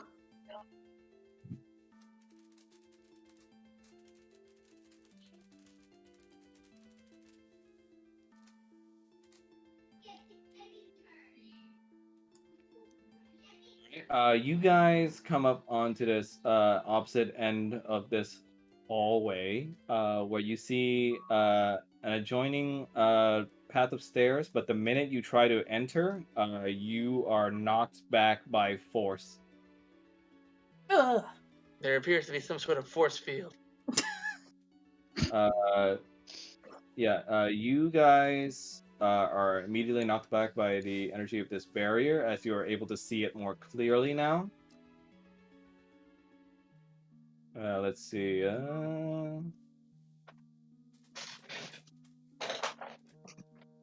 There you go.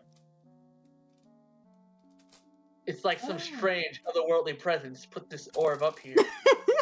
And immediately upon hitting the barrier, you hear mechanical whirring as you see this giant statue of a silver dragon in the back starts spinning towards your direction, and with its giant open mouth, flame starts coming out. Silver What do you say? A silver dragon? The Yeah, it's a silver dragon statue. Oh, okay. Yeah, so go ahead and make a dexterity save on Roger and Victor. Oh, great. Cool. Okay. Hold on.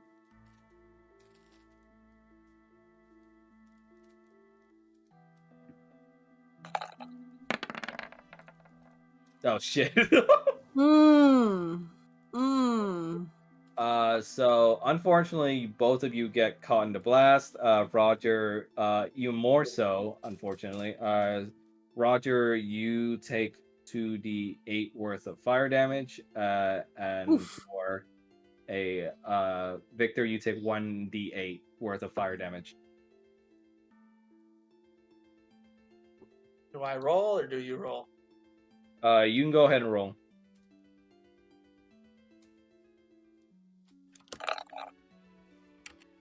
$2d8 it was?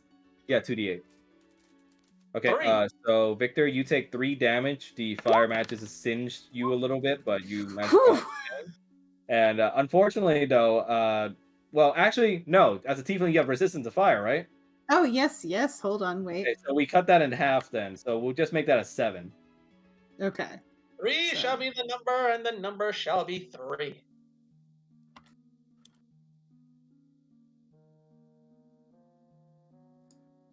Okay, Kanan- so luckily, due to your tiefling resistance, you only take 7 damage from the fire breath. As Dreg, you take 3.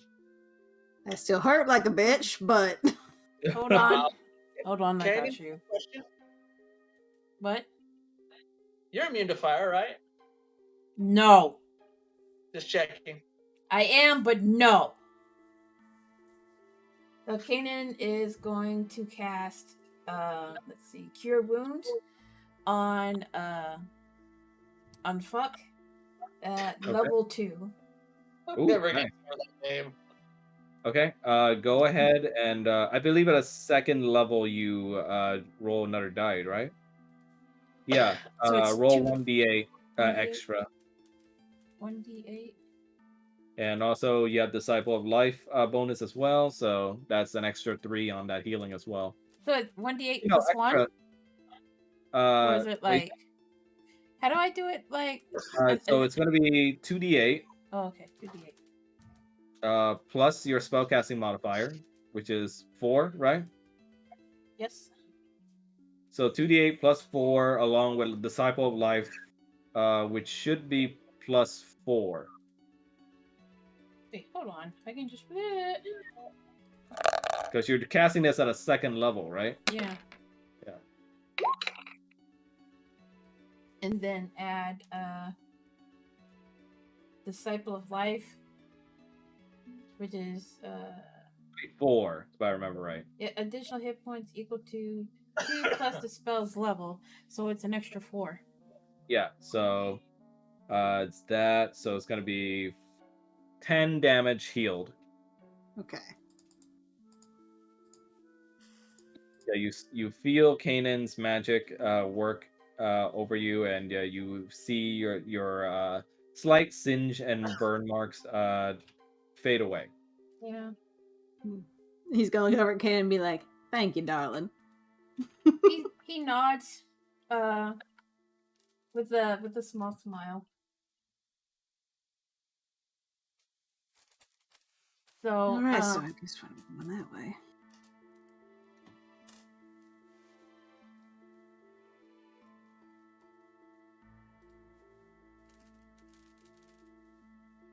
Can Paul inspect the shield? Yes, go ahead and do an Arcana check on it. oof. Oh God. Why? Oof. I don't know what this is. Well, it's So magic. your You inspect over the barrier, and you are managed to see that it's definitely of force magic nature, and that it's meant to activate as a circle of warding whenever anyone tries to get close. And from what you don't really discover the trick behind how to disable it quite yet, but you do know that it's connected to whatever is activating that dragon statue. Got a question. What's up? Where the hell's Irina? Oh yeah, she's with your girl. We just forgot to move her. Oh shit! I gotta go back. She had a relapse moment. It's fine. Irina's just staring at a wall like, oh god, flashbacks. Damn it! She froze up again. Alrighty. I think it's safe to say we cannot go that way. Other party members can also make the Arcana check if they know magic. I'm out. Okay. Technically no magic, but it's very rudimentary. I'll give it a go. Give it a go. Sure. I'm not trained. I have 1 in it. Intelligence. Does that You don't count? need to be touching anything. So Falmouth, you sense, even though That's- your I understanding of magic is at a more basic nature. What you say, Mel? Never mind. Yeah, I saw your roll. Don't worry. You see that the barrier, even though it is of force magic, from your days in a mercenary, you notice that it's very similar to the sort of magic that your group would sometimes get involved in. And you see that even though this is connected to the dragon statue, there's no way that this is possible unless there was a man or some sort of being conducting or piloting that dragon statue. Fascinating. So either someone's looking through the statue, or there is a divination sort of spell attached to it, which is allowing the caster of the barrier to even know when someone's here, and then making the spell, casting the spell.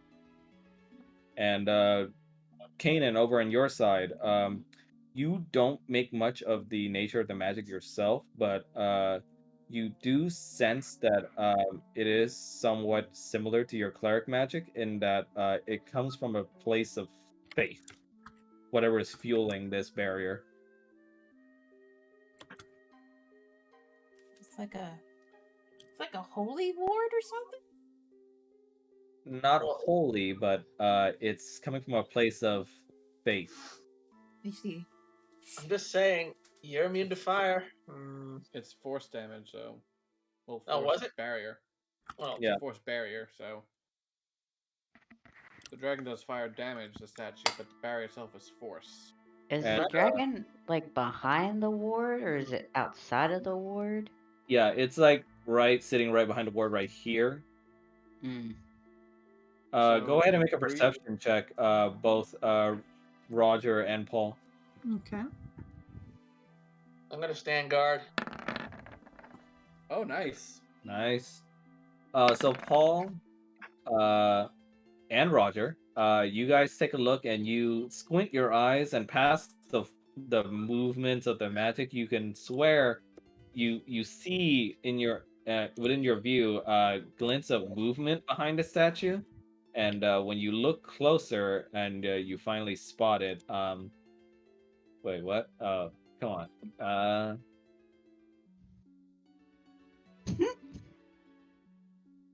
You see the statue, but behind it, you see a bully Wong and a Yuan Ti behind, seemingly feeding some sort of magical energy into the back of it. Ah, shit, we should have had some of those crystals.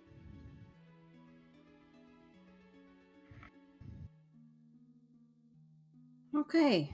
So there's 2 people back there. Yeah, you see that they're intensely focused, and it looks like whatever they're doing, they have to hold the concentration. Maybe shoot one of them. I think that's what the barrier is for. But if someone can distract them, Well, maybe they're not sounding the alarm.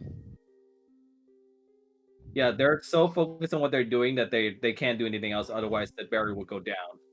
So, if they were to be broken out of concentration somehow, then the barrier could be affected. Paul, fuck, you think you can agitate them? I mean, I can agitate anybody, but let me see what I can do here. Just tell them your life story. That should piss them off. Or strip. Wow. I mean, I don't think stripping out here is going to distract them. I mean, who can say? The bullywog maybe not, but definitely UNTs should be human enough. Okay, but they also got a complex, let's face it. Okay, I hate to throw it out there because it's just gonna piss them off more, but Kanan, Falmouth, you're both reptilian. Oh What's my that god. supposed to mean? Maybe they're into that sort of thing. Kanan just looks at Falmouth and back at Victor, and he's just, is he serious? You know that unlike reptiles, we're actually warm-blooded, right? Irina just sort of slaps Victor No. behind the head. It's just a suggestion, and also, once again, I gotta point out, I do not know anything. So, everything Yeah, you tell maybe me, you should shut up. Me. About how far away are these guys? I'd say they're within range for you to be able to say, or they'll be able to hear whatever's going on. It's just they're entranced in the concentration thing right now. Okay, would you say they're within 60 feet? No. You're a bard, right? I'd say so. Yes, that to your very I specific just, point. Okay. I just imagine Roger just being like, "You guys want to hear the most annoying sound in the world?" Oh my god. God, cover my ears. Oh wait, what if Paul could use that vortex warp thing? Could he use it on them? Can you fascinate them?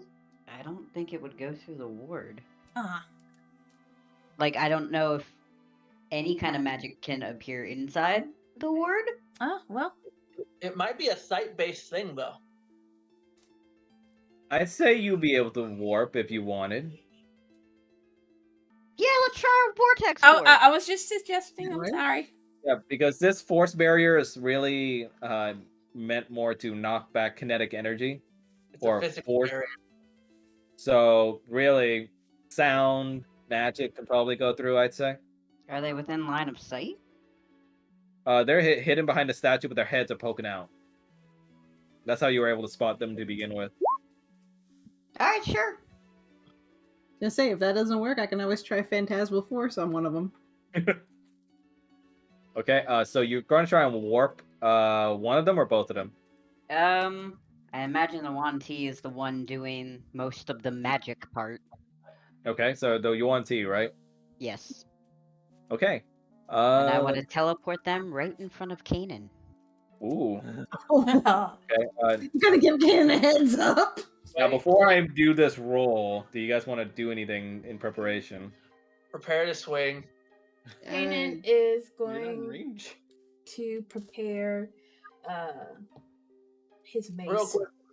When you say in front of Kanan, do you mean, damn it, how do I do the freaking beacon? Right here. Mean right there. Right. Okay. Right, Yes. literally right in front of you. I would say But- the other way, you got all three of us hitting him. Okay. Yeah, but technically I can't see that spot because there's a giant silver thing in my way. Fair enough. I'm gonna ready up my bow just in case. Get ready to gank it. This is assuming he even hits. Yeah, this is This is assuming he doesn't- hits. This You is assuming it can do doesn't it. make the You can do it, DC. Rattle. I believe in you. All right. So Constitution saving throw, right? What's the Mhm. what's the DC on it? 14. Yeah. I mean, Right. if Yeah. This guy gets a +1 to con. So let's see. but he's kind of concentrating right now. Wouldn't he be distracted? Oh, this is con, not Oh. like. Is this a Constitution save or a Constitution. So luckily, my roll is shit. Wow, it worked. You begin to conjure up a portal and warp around the magical energies around the Malison Yuan-Ti, and you all of a sudden he finds himself teleported and dropped from the little sky from the arrow in front of you guys, and he drops right in front of you guys. And Falmouth swings with his great sword. And Kanan immediately swings with his mace. Swings for my longsword. Hey, bada. 24 to hit. 23. You guys don't even have to roll AC for this. You guys are definitely hitting this Okay. crap. Stop, he's already dead. Somebody crit. This Oh, Mel crit. Did I? Oh. Yes. Okay then. Yeet.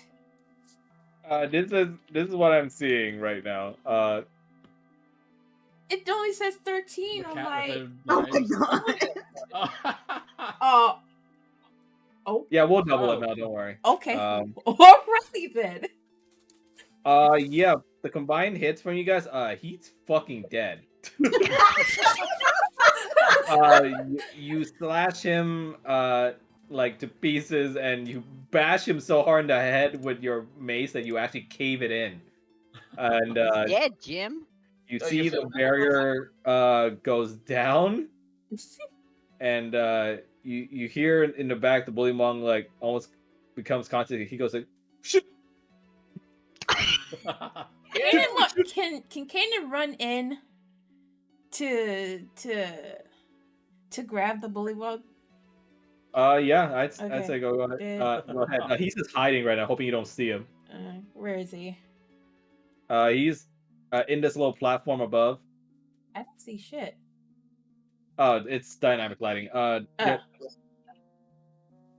Here, I'll put you up there. Okay. Ah.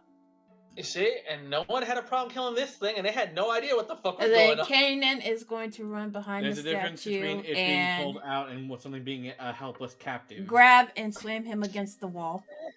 I agree. Are you doing it in a damaging way, or are you just Like incapacitating sort of way, not like damaging. you like he looks like he's about to run and cower, but you like just push this guy's head up against the wall, and you like KO him. Yeah. He's knocked out. Okay. Nice.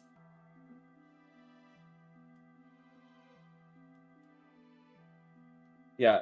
So the frog is like KO'd and out for the count, and you just see this complicated like dragon machinery before you that they were using. Looks like in the back there was some sort of crystal that they were using in order to funnel their concentrated energy into it. That this you get the feeling that they might have set this up after the alarm went off. Can I inspect the crystal? Yeah. Go ahead and investigate. Check. Investigation. La la la la la la. Oh, it's shiny. From a nat 20 to a nat 1. Oh man, RNG goddess giveth and taketh. Motherfucker. You take a look at the crystal to investigate it, and you're trying to discern any facts of it, but your mind kind of wanders, and you notice that it's blue, very much like the waters of the grotto that you spent the night with Regalia. Whoa. And you notice you're getting a little deep into remembering that night, and you're not paying attention to anything else right now. I'm seeing this. Okay, what the hell? Yeah. Oh no. Drake, you're looking there, and you unfortunately aren't able to discern much from it either. You're just kind of staring like dead-eyed at it. Can I take it out? Yeah, you can take it out. Okay. I don't know what it is, but it's probably important. Yeah, you take it out, and you see that the minute it's out, it loses its luster and like just becomes a pale little like, almost feels like plastic crystal. Kanan, you Sorry, alright in is it a there? nightlight? He kind of Wait a shakes sec. his head, like, what? I'm You waving might this. want to start investing in, not going commando. What? Oh, Paul's just gonna look away. They're saying they see you have a boner. Oh. Oh, he looks down. It's like, oh,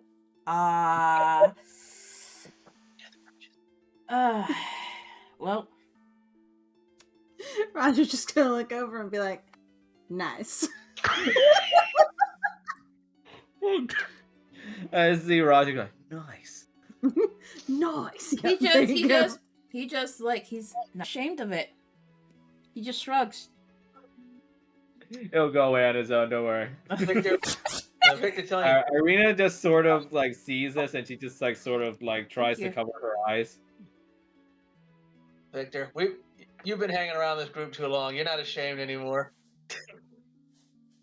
It says, I'd still have some dignity left. Remind me to give you my spare clothes just for you to use from now on. Your armor. Anyway. Is there anything else in here?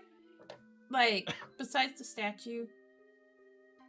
Oh, let me check my material. Sorry, gonna I just want to make yeah. one more. No, it's good. You're good. I'm gonna see if the Yuan T had anything on it. The Yuan T did not. You get the feeling that he was kind of just stationed there to be like the magical battery, essentially. Yeah. No, you look around and there's not much else other than the statue that is now deactivated. Okay. Throw the body into the room and then close it. Find a way to lock it. Which room? The one with the dragon. Oh, that's not a room. That's a platform. Oh, Toss it up there. It's fine. So you guys just like heave-ho this snake body up on the platform, and you guys are now free to continue on your way. Yay. you know, we could have just crammed it into the statue. Yeah, you see now a stair descending down further into the ruins that that is most likely like the Yuan Ti before have mentioned to you. Oh. Well. Down in we go. You Is descend there deeper. like some sort of cultural tradition where everybody in Barovia has to have a ritual in the basement? Don't know. A what? Good question. Oh, ritual in the basement? I don't know. For fucked up dudes, they do, yeah. You were saying, is there some tradition in Barovia that everybody has to have a ritual in the basement? I mean, with the ghost, with the death house, and now this, yeah. Good I question. mean, they don't have D&D. What else are they gonna do with their lives, you know? Something more wholesome? I think we know Get a that's not. job? I mean, those other ones have found something to do with their lives. Just saying. Before Well, you killed when them. they had lives. Yeah, when they had lives. Yeah, I think Drake's earned the title Murder Hobo after today's session. Oh yeah, Keen is not happy about it. You'll live. And Technically yeah, I speaking, think we most can call it technically for speaking, today's most session, paladins gang. You Okay. guys descend on, and you get the feeling that it's only gonna get more dangerous from here on out. Yay! Oh boy. There was much Technically rejoicing. most- Yay. Hey. So, what you Roger, guys- oh, go So ahead. essentially, everybody got PTSD except for Ball Myth. oh, I was gonna say Roger is sitting there questioning them, and it's just like everybody's starting to kill him. He's like, they're probably gonna die before the end of this. So it's like Victor killed them. Oh, okay. Yeah, Well- that might cause issues for the paladin though. So. Well, I feel like this is going to be one of those things you guys are going to freaking talk to me about later. Oh yeah, it will be a thing that will be. We're going to be about. talking about this with you for the entire trip. If you keep going the way that you're going. The only time we will not talk about it with you is if the dead person is Strahd. Just keeps murdering everybody. We can interrogate somebody, murders them. Well, Well, gang, what do you guys think of the session? It was good. I enjoyed Traumatic. it. Like it. Yeah. I am satisfied. Yes, traumatic. I was Agreed. very D&D deprived, so I was glad we were able to play tonight. I gotta Mhm. say, you guys are very good. You guys have some very good wisdom rolls when it mattered. I had some more traumatic shit to toss out. Oh, jeez. I guess it was making up for me when I was playing Swift of Foot, and I kept getting shitty wisdom saving rolls. You Oh fucking, yeah, that. you fucking Yeah. absolutely destroyed the UNT guy. Yeah. That guy didn't even know what was. He wasn't even conscious of what was going on before you guys It unloaded. was a swift mercy kill, so No It's kill, it's like that JoJo gif I posted. yeah. No, we gave him a quick death, and that is not a bad thing. Yep. Dicks and cheese. I hope I got your guys' backstories correct so far for the Yeah. Yeah. Mm-hmm. fucked up illusions. Yep. Like you said, man, the eyes were Yeah. wrong. Yeah, they're meant to draw from them, but of course there's supposed to be parts of them that are like, oh yeah, that's not right. Yeah. Inconsistent. Mhm. But yes, I'm glad that we were able to get this session done, gang. You all did a great job. Yeah. Fucking awesome. Also, great rig, by the way, Shrine. It's been pretty fun watching it today. I'm glad. I've got the facial features are all the emotion features anyway are all toggleable now, so I can just turn them on and off as needed. Nice. And the tail is nice too because I got it to where it actually moves just ambiently when I move. I don't know why, but I think highlight for me this session was Kanan fucking backhanding the fucking snake guy. Because it's such a visceral slapping sound in my mind that came out. He's not fond of the UNT, so It's Well- fine. It was a Will Smith slap. ah. It really was fucking Kanan, Oh Kanan my is fucking God. Will Smith. One T. He's my wife's name. He actually did because they he said Odalia's name and then the male Somebody- UNT was talking shit. Somebody needs to fucking edit Kanan over Will Smith Oh and god. fucking Chris Rock is the UNT. No, Mel, you should totally draw me. Oh dear. Yeah, Oh, exactly Odalia, that. get out your fucking mouth. I love that idea. Yes. Yeah, you're just building additional stories to tell Odalia once this is over. Oh dear. Right? Oh dear. Yeah, Fulmouth. I was expecting at least a good number of you to resist it. I did not expect all of you except Fulmouth to fall into it. I was like, okay, well, looks like I'm gonna have some fun. Yeah, that was just excellent story beat, TBH. And Paul was just like, he just stays entirely silent. He's like, he didn't want to say that. Oh, I didn't fall for it. It's like I didn't get stuck in the trap. I'm like, oh. No, I thought that was Sitting funny. there watching Yeah, everyone lose their shit. I too had traumatic experiences. He can't lie. That's the problem. I don't want to talk about it. Not because I had a problem, because I didn't experience shit. So when do There we it is. wanna meet up for the next session? Yeah. Are you guys free on? We are never free so long as we're in this game. Isn't it fun? Just It trapped is in fun. some crazy ass Asian dude's imagination. Yay.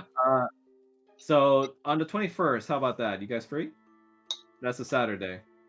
Sure, Be babe. fine with me. Yeah.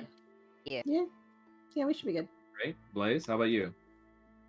For which date? The 21st. 21st of May this Yes. month. 21st? 2 Yeah, weeks I'm fine from with now. that. Okay, Drake, you said that was cool so far, right? Should be. I'll let you know if anything pops up. Great. Okay, so next session shall be on the 21st. Yay. I can't wait to further mindfuck you guys. I'm gonna have 3 D&D sessions on that week. Oh, I got the one shot on the 15th, Are and you then gonna I be gotta. okay? Or... Oh yeah, I'll be fine. And then I I don't gotta want to do. overload you. No, I'm good. Then I gotta do the one with CFI with my CFI group on the 17th, and then CFI? complete fucking idiots. It's the other group of friends that I hang out with. What a nice name for them. Yeah. Dude, Vox Machina used to be called the shits. I have to do D&D tomorrow for my nibblings because their game was supposed to, be tomorrow as well. Yeah. That, I'm sure Renee will appreciate it for Mother's Day. Yeah. They get I'm to sure run you guys around. have tons of fun. Mm-hmm. Oh, I will be asleep because I don't do 2 games in a row. Kane's just gonna be walking down the stairs with a raging boner. I mean, as long as he wants to How keep long thinking is about that going Dahlia. to last? Add to intimidation rolls. Oh You're my God. asking. I don't know. Yeah. The idea of you Okay. asking how long that lasts is funny to me because I'm like, oh right, you don't know. Okay, Yeah. okay, but Kanan just rolls persuasion on his dick to get it to go down. Oh, can I do that? Can I do that? Do it. Sure. Kanan. Roll persuasion on your own penis. Roll it right now, and I'll tell you whether the boner goes Okay. down or not. This will carry through to the next session. Right? Oh, a nat 20. Well, not nat 20, No. but a 20. God. Holy weapon. What did you roll, Mel? I rolled a 20. 20. Nat or? No, No, not nat. Nat. I was like, Nat. That penis is staying down forever. It That was penis is in an Dahlia. invisible chastity cage. Poor Good Dahlia. luck, Odalia. Well, yeah, good job. You've quelled your horniness. Okay. I adjust Yeah. myself. You're able to walk down now without Irina looking at you with like shame. Just duck waddling down the stairs. Katie's just gonna look back at her like just gonna give her like this sly grin. Victor's coming in, like, saw the whole thing, like, holy shit. You're just gonna grin at somebody that you just showed your boner to. Yeah, Irina is just gonna be like, what the fuck? That was Irina's great. learning what it means to just be one of the boys. It's fine. Oh, that's right. She's with nothing but dudes. Uh-huh. It's that scene of Almost- Mulan seeing all those naked dudes run by to take a shower. That's Irina with all of you guys. Almost just gonna Basically. give Kanan like his spare set of pants, just because it's like, yeah, you probably shouldn't go commando under your armor in battle. You're not my dad. I can check that off my list now. Somebody failing a investigate on a nat 1 because of a boner. Oh my I mean, god. she wasn't what he got distracted with. That gator pussy too good. That How booty shy just you fine. Oh my god. Oh jeez. All right, I'm gonna But head yeah. out. Fucking amazing session, everybody. Thank you for joining. See you guys next time. All right, Thank you for DMing. Thank you. For the No problem. viewers. Bye, guys. Bye. Night. See ya. Alright.